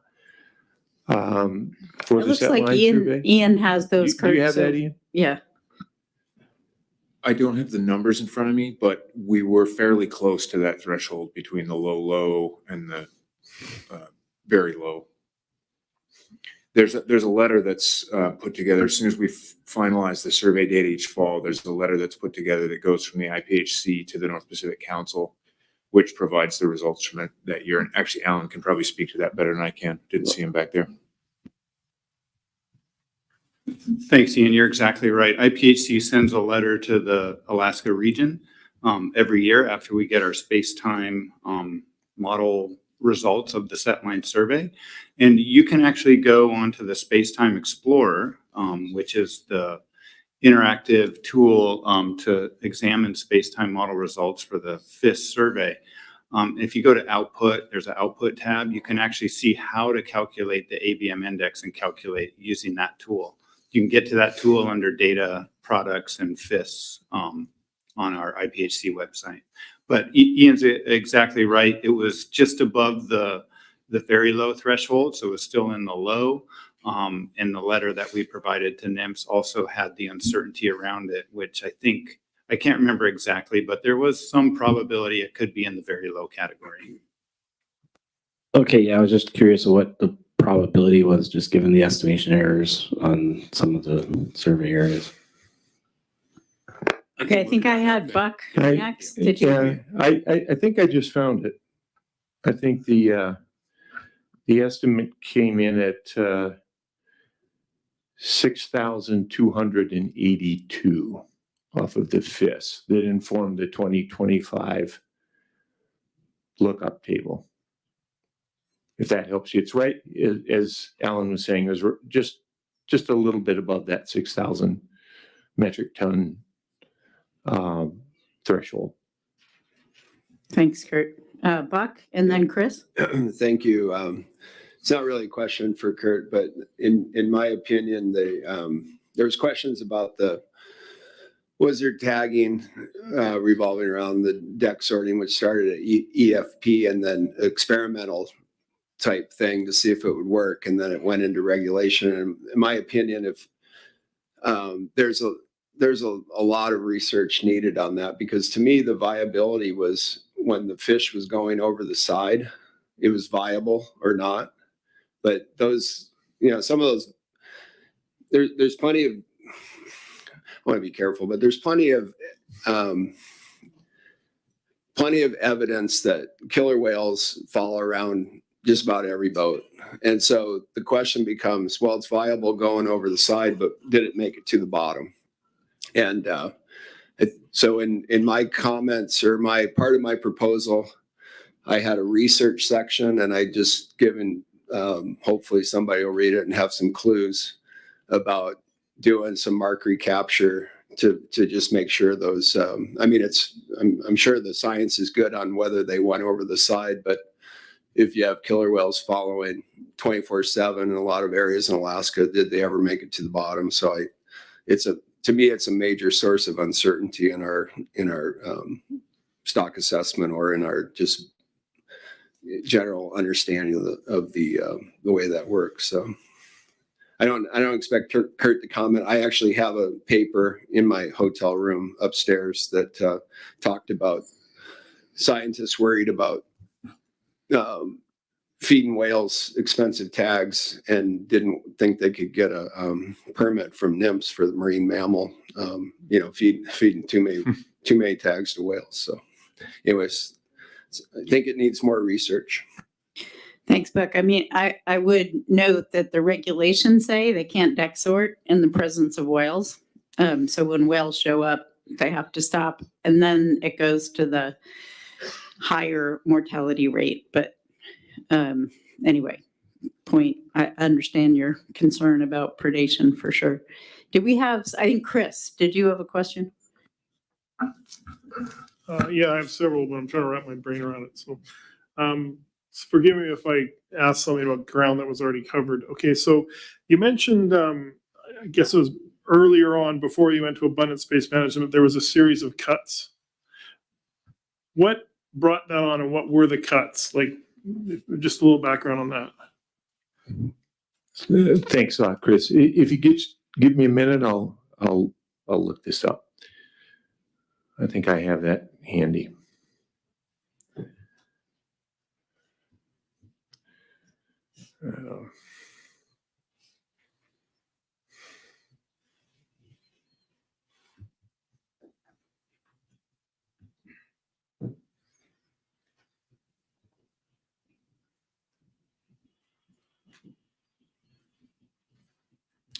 Okay, there are a number of them, and maybe I can shorthand it a little bit.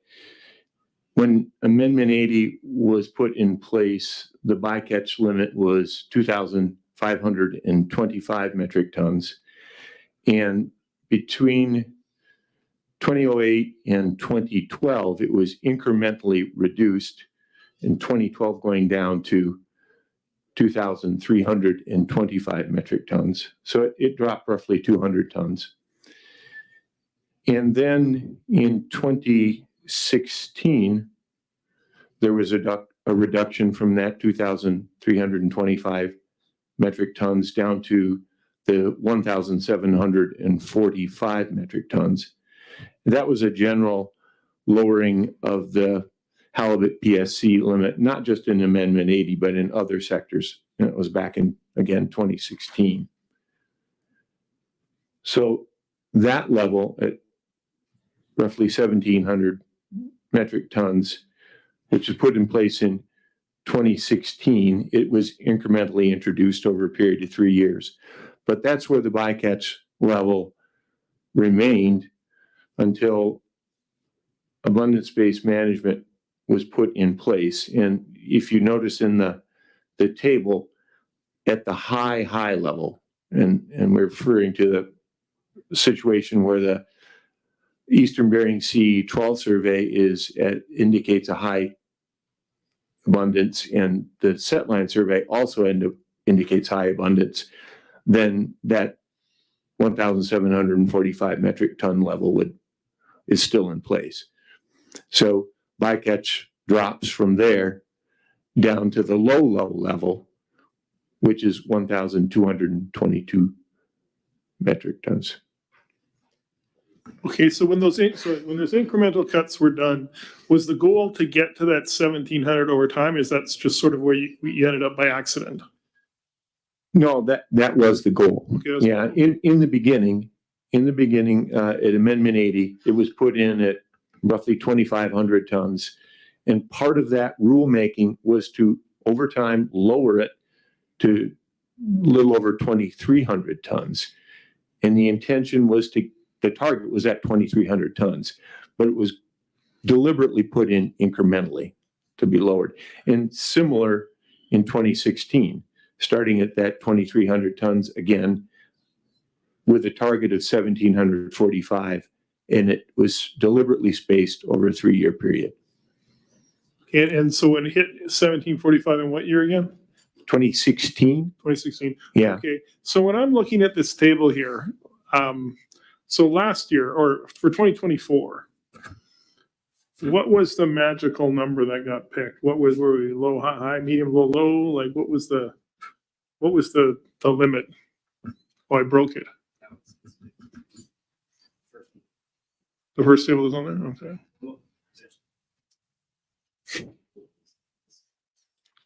Yeah, which is the right table? Just give us a moment while we get the right one up. Sorry about that. But we had a different table up there a minute ago. This is the correct one. Okay. The proposed rule versus the final. Apologies, this is the table from the letter that the IPHC sent to the. This is the correct This table. is the correct table. Yes. Yeah. Apologies for the presenting earlier for a while. No, that's fine. But this is one we should be referencing. So it started at the high level. We've got 1,745 metric ton limit, and at the low level, we're down to 1,134 metric tons. So what was in play for 2024? What was the limit for 2024? 2024, we were at high in the Eastern Bering Sea and low in the FIS, and it ended up at 1,396. So we were at medium low. Okay, thank you. Okay, we'll try and let Kurt move on soon to the Gulf, but maybe Russell, you have a question? Just a quick one. I was wondering this 032 or U26 or what? Is it all a bycatch or is it a section? This is all bycatch of all sizes. Thank you. Yeah. And part of the thinking in using the two indices is that the set line survey mostly picks up mature, the trawl survey picks up a mix of species. We wanted to make sure there wasn't a mismatch and that we weren't missing like small fish coming in or an absence of small fish, and having both indices at play here. Okay, Kurt, you want to talk briefly about the Gulf and where things stand? Right. I can go to the notes, and in general,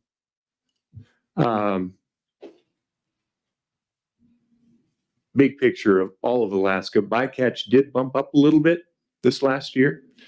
In 2023, it was at 2,291 metric tons, and it bumped up, or I'm sorry, it was 2,291 metric tons in 2024, which is 76 metric tons higher than it was in 2023. And as I mentioned, bycatch went down in the Bering Sea, and they did bump up in the Gulf of Alaska, in particular in Area 3A. And that was actually an unexpected event. We didn't expect to see it bump up like that because it has been going down progressively for a number of years. And that's directly related to the amount of non-pelagic trawling that's going on in the Gulf. This year, however, in the pelagic trawl fishery, which is targeting pollock, there were lightning strike events where they were intercepting Chinook salmon, and they have a hard cap on Chinook salmon in the Gulf of Alaska. The projections were that they were going to exceed their bycatch limit, and the fishery was shut down. The pelagic trawl fishery for pollock was shut down in the Gulf of Alaska this year, unexpectedly. There were somewhere in the neighborhood of 10 million pounds of pollock left in the water. At that point, the boats all their expenses had been paid, their startup costs fronted, they were fully crewed, the processing plants in Kodiak and elsewhere were fully staffed, they were ready to process all of that pollock. So really out of desperation and unexpected to anyone, they turned to non-pelagic trawling. It is not particularly profitable at all. They're targeting primarily at that time of year, arrowtooth flounder and some of the deep water flatfish. Arrowtooth flounder are not valuable at all, in particular to catcher vessels, because they need special handling to be marketable. But they turned to that really, like I said, out of desperation, and it was unexpected by all of us. As a consequence, they caught more halibut. So we did see a considerable bump up in Area 3A due to that particular event. In general, however, in the Gulf of Alaska, we've seen a lot of changes that have occurred very recently, a lot of increases in the amount of catch that is monitored. We're at a point now where among the non-pelagic trawl fishing that occurs in the Gulf of Alaska, we're looking at essentially three different components of vessels.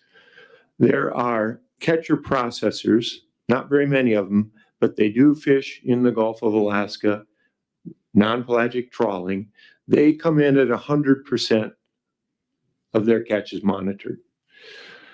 We have non-pelagic trawling in the Central Gulf of Alaska rockfish program. That particular sector is also covered by 100% onboard observer coverage. So that leaves us with the vessels that are not catcher processors, not fishing in the rockfish program. Among those vessels in 2023, I don't have the 2024 figures handy, but in 2023, I think it was the number is 42 or 45% of their catch was monitored by onboard observers. So in total, in the Gulf of Alaska in 2023, 87% of the non-pelagic catch was monitored. The remaining portion of the catch, because that third class of vessels falls into a partial coverage category, thereby catch was extrapolated from the 45% that was covered. So the other thing that is happening in the Gulf of Alaska that's expanding the monitoring is electronic monitoring that's going on in the pelagic trawl fishery. Now, the pelagic trawl fishery does not catch much halibut. Their instance, as I mentioned earlier, their choke species for prohibited species catch is salmon, Chinook salmon in particular. The electronic monitoring does two things. It's operated with a camera on the vessel which is there primarily for compliance purposes because the actual observation of the catch occurs in the fish plants. The boats are required to retain everything they catch and deliver everything they catch, where their prohibited species is then monitored at the shoreside plant. So what that gives in the way of monitoring is a much more precise count. And it's an enumeration of both halibut and the salmon, very precise, no more extrapolations. It also allows observers to obtain better biological samples as well. The trawl vessels benefit from it because it's cheaper. It is much less expensive to operate in that manner with observers back at the fish plant than it is to keep them on board the boat all the time. So that particular program, it went through a long experimental phase in both the Bering Sea and the Gulf of Alaska. It's implemented now in the polycatcher vessel trawl fishery in the Bering Sea, and now it's fully implemented under rulemaking in the Gulf of Alaska as well. That again is the pelagic trawl fishery. In the very near future, we expect it will be expanded into the central Gulf of Alaska rockfish trawl fishery as well. And as I mentioned, that's a non-pelagic fishery. It currently has 100% observer coverage, but those are real people on board the vessel. And again, the trade-offs are with electronic monitoring for compliance purposes on the vessel and shoreside observers, we get the advantages of more precise enumeration, better biological samples on the science side, and less cost on board the vessel for the fishing operations. So that's where we are in the Gulf. There's been a lot of changes, and they've happened quite rapidly, really just in the last few years since we got out of the pandemic. All right, thanks for that, Kurt. Go ahead. Yeah, it's great to hear you're making some progress on this. I would express grave reservations about those partially observed trips and extrapolating data from them. Just given we know that behavior changes when the observer's on, and we've all heard the stories of, oh, we're not on an observed trip, let's go fish dirty. And so, but nice to hear you're making some progress. Yeah, and I don't know if I mentioned this or not, but among those monitored vessels, we're at the point now where 87% of the catch, the non-pelagic trawl catch in the Gulf of Alaska, is fully monitored. So if we do have an observer effect, and we've documented that, if we do have it, it's confined to that 13% that's unmonitored and is extrapolated currently. That's the component of the catch in 2023 that was not fully monitored. Go ahead, Chris. Yeah, okay. I guess the only comment I make there is 87% of the known catch, because you don't know what the other catch was. But didn't you say there was another fleet and maybe I misunderstood it? The catch was different, it was around 45 or something like that, or was that in a previous year? So there was. That was 2023, and maybe you can help me. That went off. I'm sorry. Bobby, can you help me? Is that 42 or is it 45%? I sent you that figure earlier.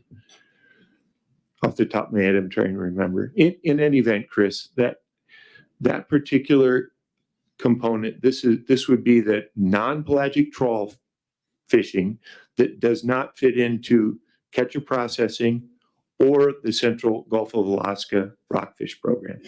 So these are vessels that are primarily targeting either the deepwater flatfish and arrowtooth flounder, which is, there's very little of that going on, like catcher vessels, or primarily Pacific cod.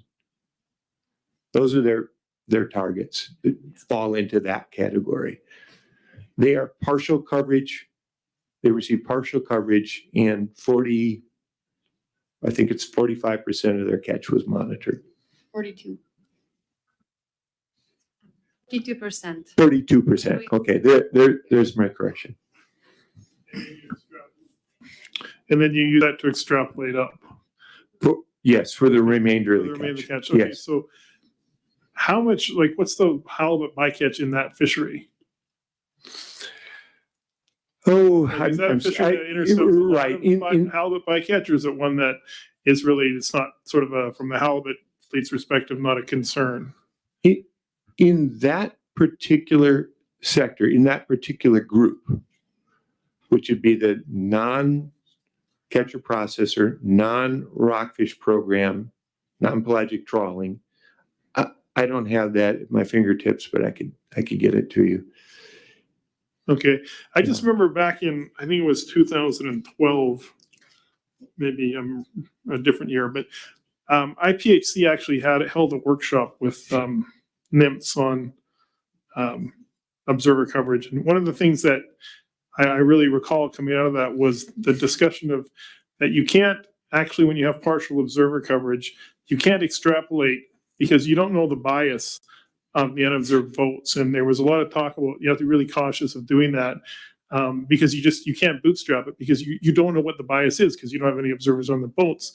And having our fleet went through the partial observer coverage rodeo, and I can tell you that what happens on an observed boat versus what happens on an unobserved boat is very different.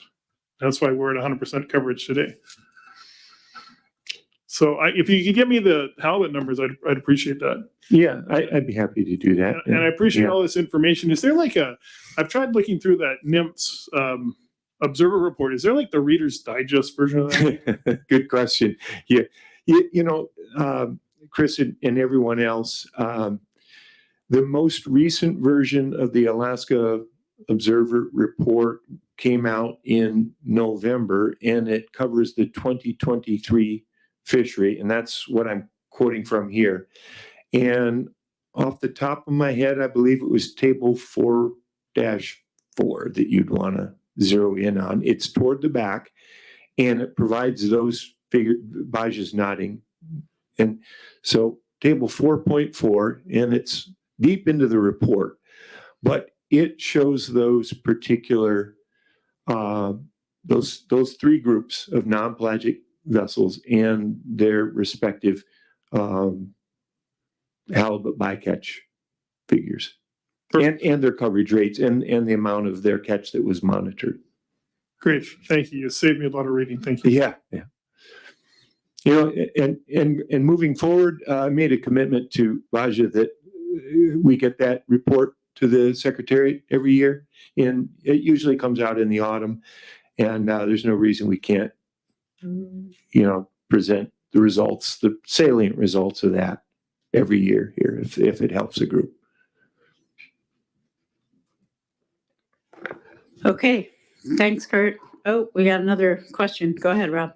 Well, I don't know if this is a question, but Kurt, with all due respect, we calculated some numbers a couple of years ago, and I don't know what's changed since then, but the actual observed catch, in other words, not trips, but actual catch, was around 11% of the trawl fleet in the Gulf of Alaska.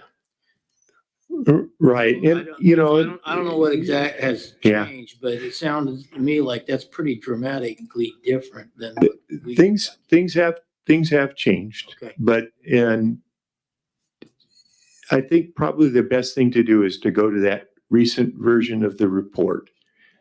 And Yeah, I think what that- was that's what compelling to Kurt- me is to go to previous versions of the report and compare them too.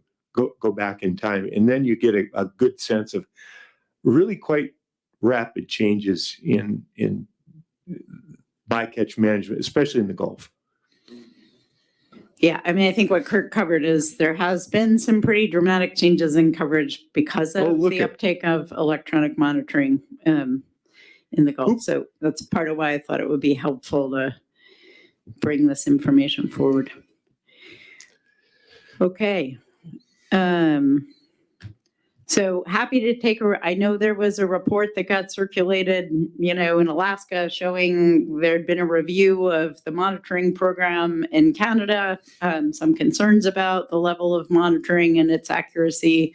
If there's anybody who wants to come forward from DFO to speak to that, or, give us any kind of similar presentation from Canada, we can hold space for that.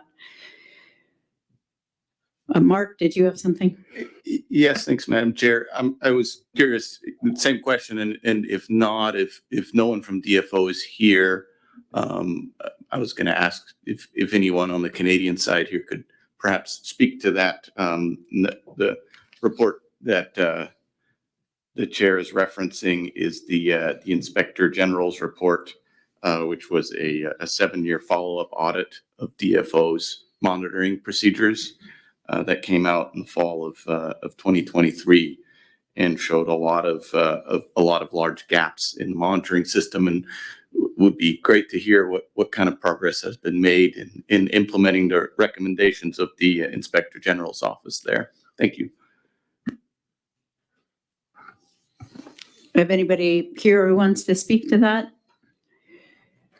DFO is available. Great. Thanks for coming up.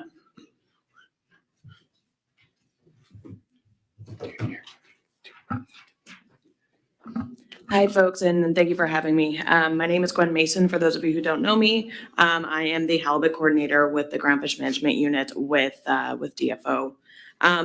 To respond to the question that was just asked regarding the Inspector General's report about monitoring, fisheries monitoring at DFO, I believe that report was across the entire country's fleet, not necessarily the Pacific fisheries. So domestically in our Pacific region groundfish fisheries, all of our trips, both hook and line and all of our trawl fleet, are 100% at sea monitored with the use of EM, 100% dockside monitored, and there is an audit process to review the accuracy of the logbooks against the EM video footage, the sensor data, and the DMP. If there are inaccuracies in this comparison, further EM review is conducted at the skipper's own cost, with the most punitive action being 100% video monitoring of the entire trip at the skipper's cost. Thanks for that. Okay, any other questions, Mark? Follow up? Yeah, great follow-up. Thank you for that. Appreciate you coming up to speak to this. So of all of the video data that you are recording, how much of it are you able to review, and what's your general process for sorting through those hours and hours of footage? So luckily it is not us. We do have a third-party monitoring service provider that does that work for us. And the contract is held between the service provider and industry. So both of the auditing processes are generally similar across hook and line and trawl. But given the current subject, I'll explain kind of how the trawl auditing process works. So for wet boats, it starts with a 10% review. So if there are 10 tows, one would be reviewed. However, on RTVs or receiver tank vessels, it starts with 20%. If there, and the audit score is based on several tests are conducted that will contribute to a score out of 0 to 10, 10 being the best, 0 being the worst. All of those scores are amalgamated together to create an overall trip score. Depending on where that trip score falls between the level of 0 and 10, 10 being amazing, and 0 being, oh my God, what happened? Additional video review will occur. So there are 4 categories of quote unquote failures. Category 1, category 2, category 3, and category 4. Category 4 is not necessarily related to the comparison of the catch between the various sources, but that is more related to if there are any gaps in the sensor data or any gaps in the video data. If that does happen, those automatically come to DFO and to enforcement for review, and that vessel does get held up from fishing until that is resolved. For the various categories of failure for mismatches between the logs and the EM and DMP, additional video footage is required. So in category 2, it goes from 10% to 20% to 30% to 40%, and category 3 is 100% all reviewed. And then that EM video review data replaces the logbook records as the official record of the trip because that comparison process deemed that the logbooks were not reliable.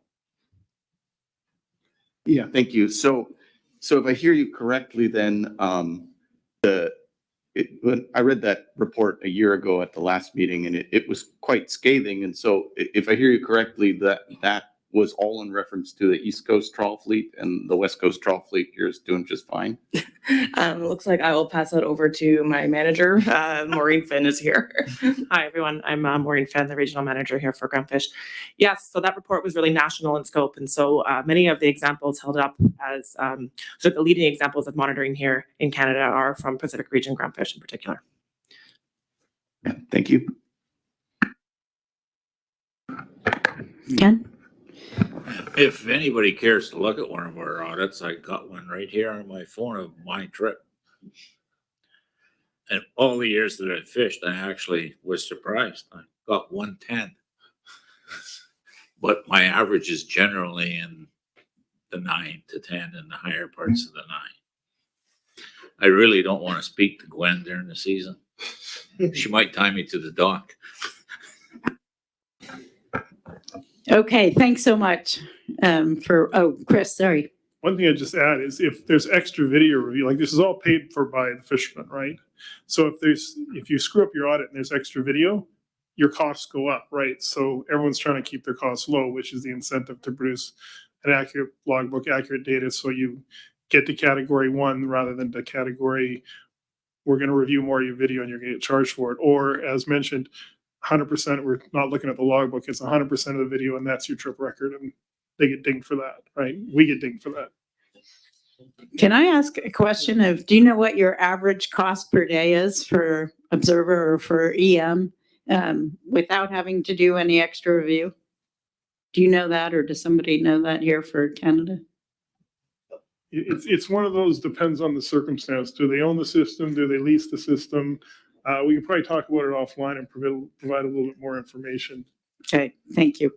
And it also depends on the amount of fish that you bring in too, because you're paying for the entire unload. So if you have a small trip, like 1,000 pounds, your monitoring costs are relatively cheap.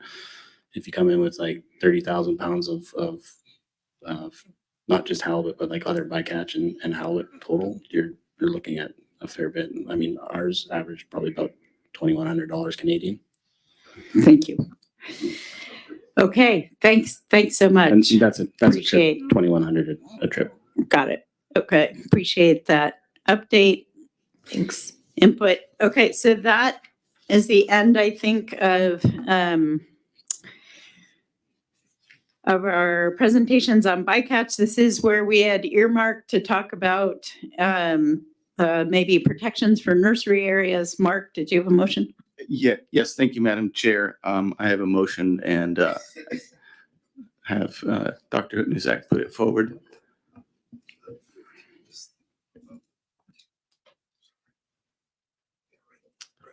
So our motion is that the conference board recommends that commissioners conduct a review and as needed research to identify spawning and nursery areas of biological importance to the halibut stock to determine whether management actions to protect these areas could promote recovery of the halibut stock. And with a second, I can speak more. Sorry, who was the second? Buck? Got it. Okay, thank you.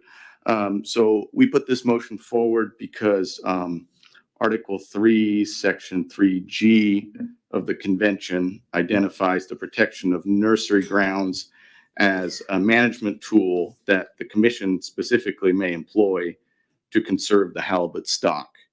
And there's plenty of research showing that there are distinct nursery areas along the coast, primarily because the larvae are drifting freely in deep water and they're relying on particularly submarine canyons to give these cross currents to move larvae inshore for juvenile fish to settle. So they are particular nursery areas, and we believe that given this low stock abundance that we find ourselves in, we're really in an all hands on deck situation in needing to do everything we can to protect the stock.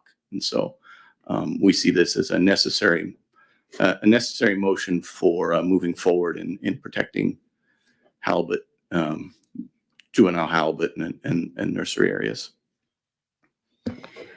Okay, thanks for the motion. Any other comments or questions on the motion? Go ahead, Sean. I would support the motion, but we already have a closed area in the Bering Sea that to protect halibut and also encompasses much of the red king crab savings area. And yet between two fisheries, we can't keep the trawlers out. So are we just making a statement here? I think the idea is if the research shows that there are areas that would make a difference, that then this body would take that recommendation to the council and to look at other gear types than just the directed halibut fishery for protecting those areas. Phil, question?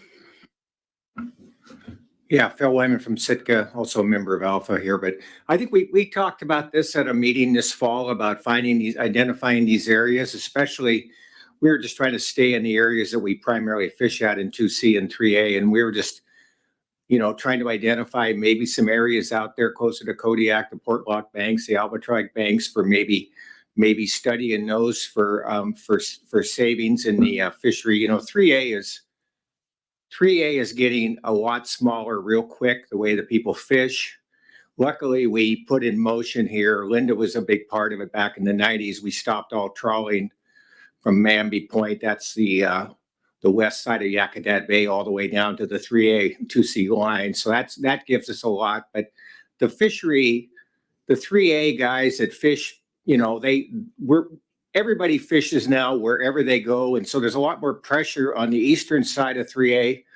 And I think but we've been lucky to have a no trawl area in there.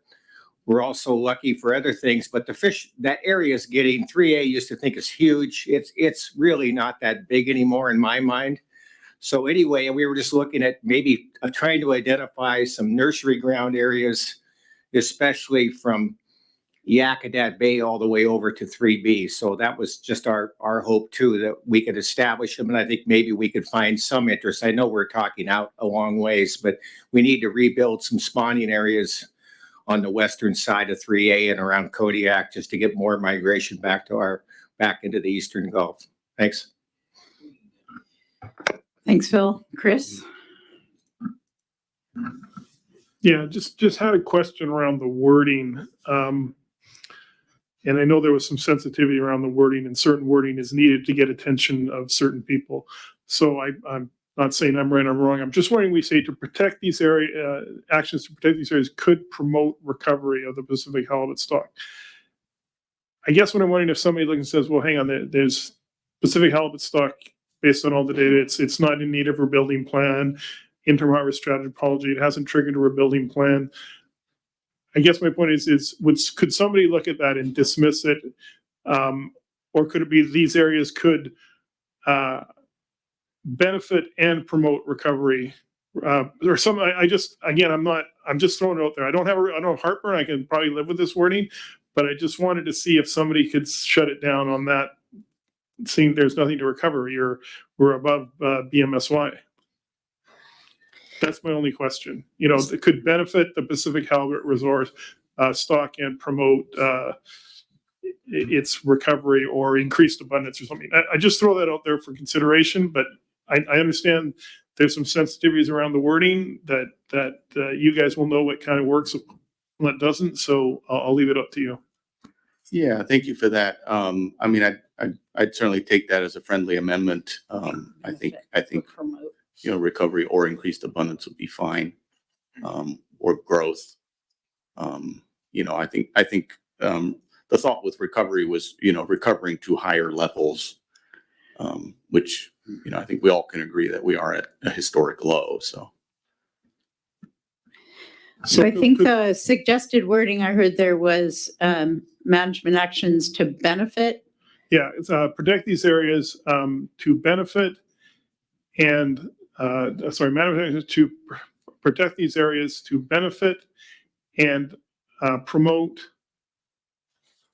I like that wording there about or increased abundance of the increased Pacific abundance halibut. or just enhancement. Yeah, whatever the wording you used there, I thought was good too. But It was promote recovery. That's right. How about could benefit and increase abundance of Pacific halibut? Could benefit and increase the abundance of the Pacific halibut stock. Is that, again? That would certainly be within the intent of the original motion, and I would accept that as a friendly amendment for sure. Okay, so we're taking out promote recovery. And Chris, on your suggestion, it's could benefit and increase abundance. Is that what you're suggesting?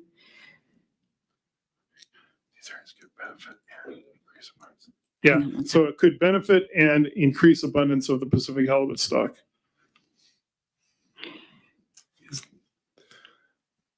Okay, and Mark, you thought that was, Yeah, I see Mr. Lakaitis has his hand up. Maybe. okay, so does suggestions Brian. for So I'm how going to to go to word this. Brian and then Buck, and then we can decide if this is staying in. Do you have a, go ahead. Yeah, thank you.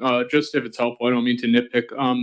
In the NIMS process, typically, I think the language that's used for things like this, in the EFH process, essential fish habitat and HAPC designation, I think it's just areas, isn't it areas important for stock production? It might be more simple that way, just areas important for stock production. But I'm not attached to anything. I'm just offering that up.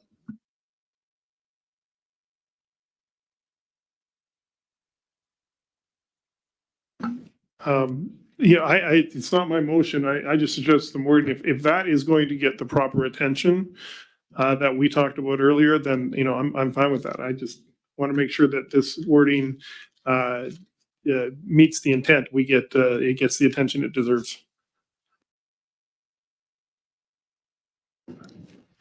Okay, so Buck, why don't you go ahead? Yeah, thank you, Madam Chair. No wordsmithing recommendations, but I like this. There's some good science papers on historically where the spawning grounds are, or however we want to term it, spawning and nursery.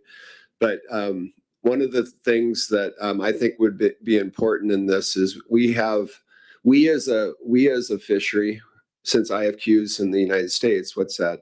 1996. It's almost 30 years. We've operated in a much longer period of months for our fishery. It used to be days, or at least the decade before we had IFQs, and now we're 9 or 10 months, 9 months, and then also most of the major fleets in the Bering Sea anyways are rationalized. So they've gone from a season to sometimes 9 or 10 months. Sometimes the Bering Sea closes in October and sometimes it doesn't, but it's a lot longer season, and there is an overlap with winter spawning times, what we think are the times, and a lot of encounters.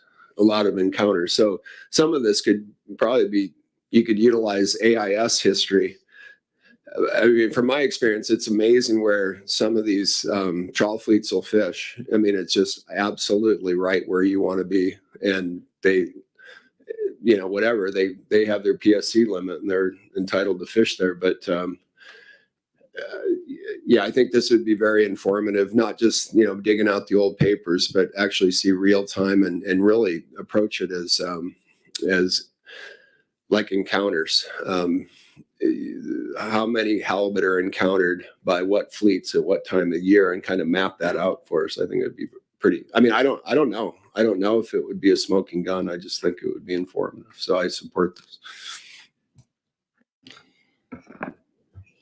Okay, I just want to see if Mark, was the wording changes from Chris, if those were accepted as friendly. There was also a suggestion of Brian of adding if protecting these areas could benefit stock production and increased abundance, or.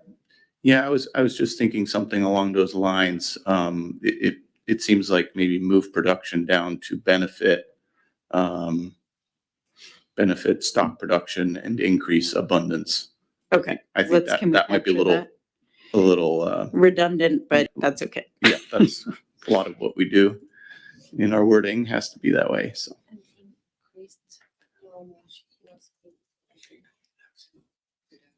To determine whether management actions to protect these areas could benefit stock production, yeah, something along those could lines. benefit stock production. So after benefit, Yeah. stock production, And or increase. increase abundance of the Pacific halibut stock. Could benefit It's stock maybe production. redundant, Yeah, I but think I think that's fine for now, right? that'll work. Yep. Okay, Great. Well, we ready to vote on this as amended? Oh, sorry, go ahead, Tom. Yeah, thank you, Madam Chair. To the maker of the motion, could you clarify, is this a request for the commission to regulate activities under the jurisdiction of the commission? Or actually to reach out to other agencies for non-jurisdiction such as pot gear or crabbing or trawling? I think this is initially a request for research and study.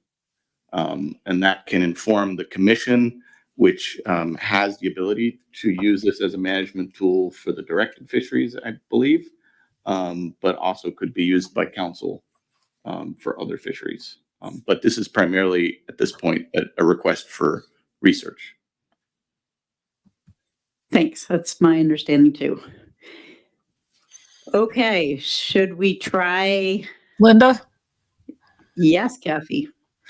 Might make it a little smoother sentence if you wrote,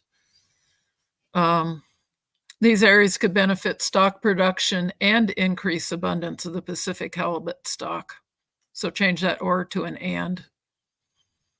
And then it doesn't seem quite so redundant. Yes, thank you, Kathy.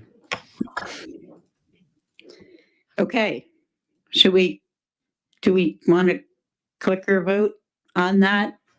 Or should I try this? Is there any objection to this motion? Wahoo, okay, done. No objection. Okay, is there anything else that should come before us under 7, incidental catch by catch? Did we cover everything we want there? If not, then we're going to go to other business, and I want to give the folks from Deckhand Pro. Oh, sorry, did you have something under 7? Yeah, I was just wondering if it would be possible to keep getting the tables and where we are on ABM. for the abundance-based management.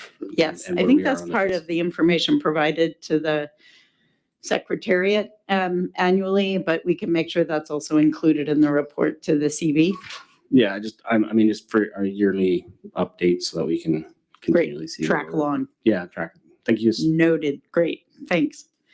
Okay, so let's give the folks from Deckhand Pro a minute here for a presentation and then question answer. And then we just have election of chair and co-chair and we can wrap up. So are they ready online? Kelsey?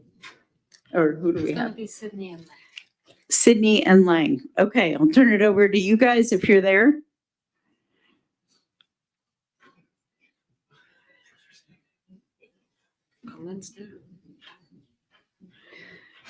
Sydney and Lang, we're not hearing you yet.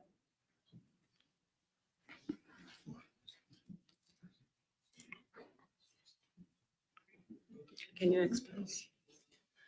Sydney and Lang, you might need to tap the button that looks like a microphone. You should have access to that button on the top of your screen. Do you guys see a microphone?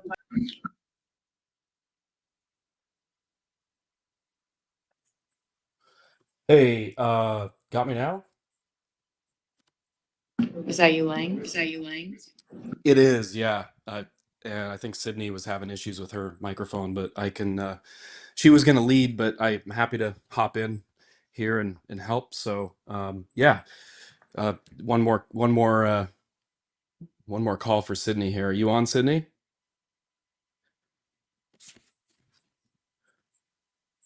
Okay. Anyway, that's all right. I believe we were asked yesterday by Basha to just kind of do a short Q&A session, but we'd be happy to give a quick overview of progress over the past year since the last time we spoke to this conference board, if that sounds okay to you, Madam Chair. Yeah, I think it would be helpful. Oh, boy. Have to turn the Please turn off your microphone. Yes. Okay, let's try that. So Lang, if you can just give a quick overview of where we are, especially what your pitch for increased participation and why people should jump in, that would be great.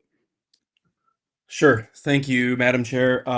First of all, it's nice to be here again and address everybody. Appreciate those who've been participating, your work and your effort and willingness to participate over the last year.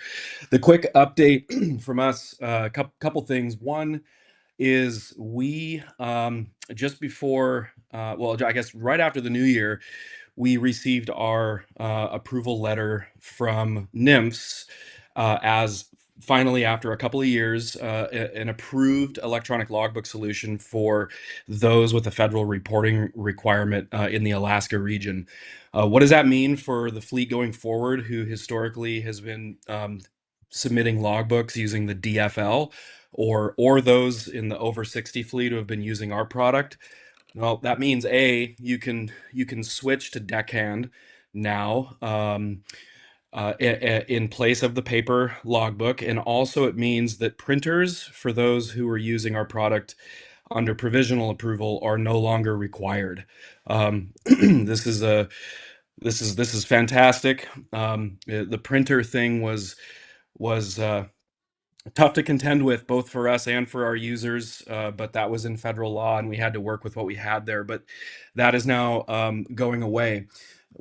In the meantime, fishermen will email their reports to their DFL reports in electronic version to the to NIMS, as we still await NIMS to finish up some work on their API for full electronic submissions. So it's not all the way there yet, but it does mean fishermen can get rid of printers and send in their DFLs via email to NIMS. To participate, if you're in the over 60 fleet and get on with us, you need to reach out to NIMS for an authorization letter, but otherwise it's sort of open to all now. Then on the IPHC side, we've been working closely with IPHC over the past year.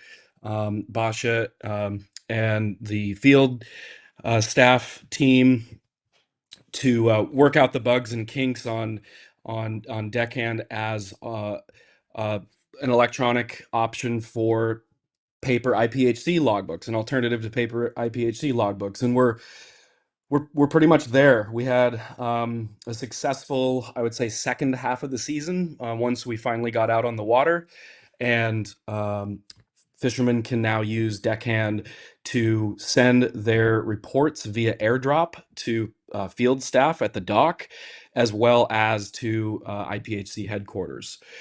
So in terms of devices, we have a few devices that are left for free of charge. So iPads, cases, mounts, as well as the subscription to Deckhand in the first year, covered under the National Fish and Wildlife Foundation grant. There's probably, I don't know, 20 or so of those devices left, 25 maybe. And so I encourage those in the room here, anyone in your circles, to reach out to us to get your hands on those. And then otherwise, you can use your own device. We also have a partnership with McKay Marine Communications out of Seattle. They also have a Dutch Harbor office, and they can help get you set up as well. So why switch to electronic? Well, first and foremost, it's easier. There's no more paper involved in the wheelhouse. The data you collect is more accurate. It saves fishermen a bunch of time. Furthermore, we build this product for the industry. We don't build it for the regulator, first and foremost. And so it's incumbent on us year over year to make sure that we're offering value in the product that can make life a little better on the water in terms of data collection. And so we're experimenting with new features all the time. The latest available right now on the federal logbook is something we call deckhand metrics, which takes all that data that you're entering in deckhand anyway for the sake of the federal logbook, and then just feeds it back to you in some different ways to look at CPUE, based on soak time or bait type or different. It's sort of like a mini little, on device local way to kind of look at catch analytics right there as you're going along. So that's kind of the quick and dirty, the intro. I know it's been a long day and I don't want to talk too much here, but that's where we're at. And again, it's been a heavy lift to get here.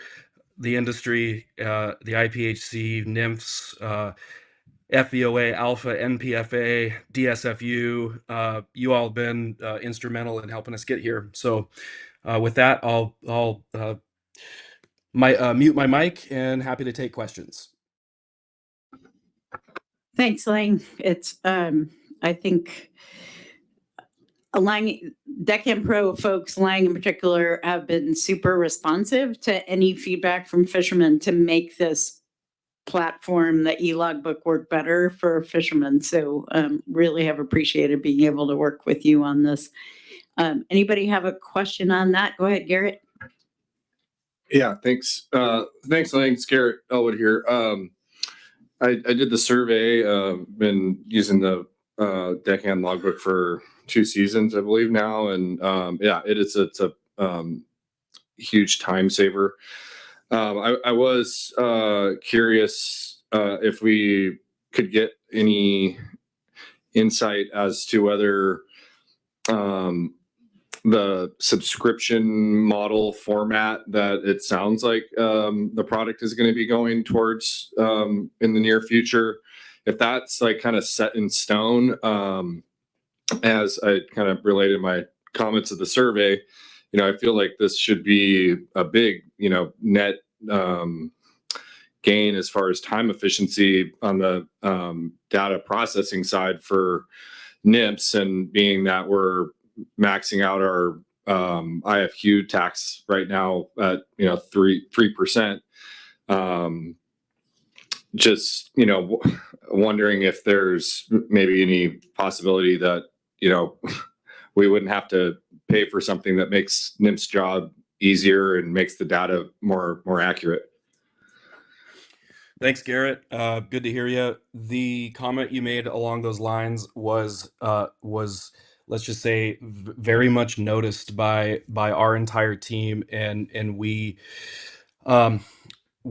want to take that to the relevant people, basically direct from the source. So I feel like our business model is simple. We're a software company. We build software for harsh environments where data needs to be collected, and it operates on a subscription-based model. And in terms of who pays for that, I agree with you that those who are extracting value from this solution should be around the table to understand over the long term who's going to be paying for those subscription fees. And so your comment was just top shelf. It was one of the better comments we got that directly goes to the source of what the long-term model is for this, and we're going to take that to the agency and entertain that topic with other stakeholders as well. That's really our first priority here as we get into this 2025 season. Great. Thanks for that response, Lang. Appreciate it. Hope to see you up at LBS. Yes, Right. indeed. Okay, we have another question for you, Lang. Hey, Lang, this is Brian on the Polaris. I also use your product. And just along what Garrett's talking about, I know you guys have talked about, I think it's called Fish Metrics. I could see maybe that being a service that you pay for. But when it just comes to reporting, I mean, right now I always have the option of just getting a free paper logbook sent to me, and yeah, I got to fill it out by hand, but yeah, subscription is less attractive. Thanks, Brian. Yeah, hear you loud and clear, and that's why it's like I said, that's why our number one job is to make sure we're offering value to the fleet. If we can't do that, we're not in business with this fleet, and that's exactly why, as Linda said earlier, she appreciates our response times. And Sydney, I'm sure many of you have talked with Sydney. She's the face of the company for the fleet, and is doing a tremendous job. And so long as we can stay on that trajectory and entertain questions like Garrett has, take that feedback like you're offering here, and make sure that we're actually moving the needle in terms of making life better on the fishing grounds, even going so far as to have larger conversations about things that are challenges to the fleet that industry data can help with. We have case studies in other fisheries where because of a 6 or 7 years consecutive of an entire group of vessels collecting data in deckhand for even just for reporting, they also that data was also retained by them, and they had the ability to go to the table and negotiate wind lease area boundary changes and marine protected area boundary changes, when otherwise, when that stuff's on paper, it's a lot harder to do that stuff. And so the fleet has a lot of inherent power in its own data, and so whether it's day-to-day value in the wheelhouse, or whether it's higher level initiatives that the industry can be empowered with through data, those are all conversations we love to have. So All right, thanks, Lang. Anybody else? Okay, great. Well, thanks so much, Lang. Sorry, Sydney, we weren't able to get you connected in, but appreciate you guys hanging out, waiting for your chance to speak. And we'll certainly urge people to continue to follow up with Deckhand Pro and try out the system if you haven't already. thanks for the opportunity. Appreciate you all. Thank you. All right, I think then all that's left where we are on our agenda is the election of co-chairs and vice chairs.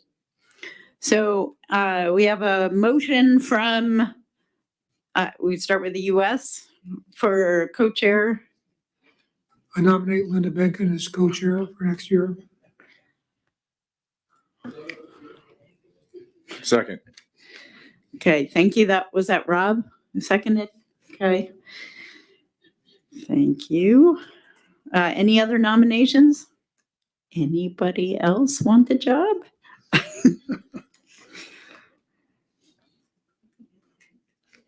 Okay. All right, well, let's try this. Any objection to the motion? Wow. Okay, thank you all. Okay, let's go to Canada for nomination for co-chair. Sorry, Jim. Go ahead, Chris. I'd like to nominate Jim Lane as co-chair. Canadian co-chair. I'll second if nobody else does. Oh, go ahead. Okay, got that. Quick roll vote. Any other nominations? All right, any objection? You gonna object? Should I record that? No, okay. Hearing none. You're elected. Okay, all right. And how about co-chair? We have any, vice chair. Any nomination for vice chair for the US section? I nominate Brian Ritchie, whether he likes it or not. Thanks, Tom. Is there a second for that? Second, great. Homer Charter Association. Any other nominations? Any objection? Okay, thanks, Brian. And do you guys want to do? No. Okay, we're not going to do a vice chair from Canada. All right. Well, anything else to come before us today? Are we meeting tomorrow? Sorry, what's that? Meeting tomorrow? We will be meeting tomorrow. I think we're scheduled to meet starting at 8:30. We still in this room? So, Oh, 8? It was 8:30. Do we move it to? Oh, no, it's 8. 8 o'clock in this room. Okay.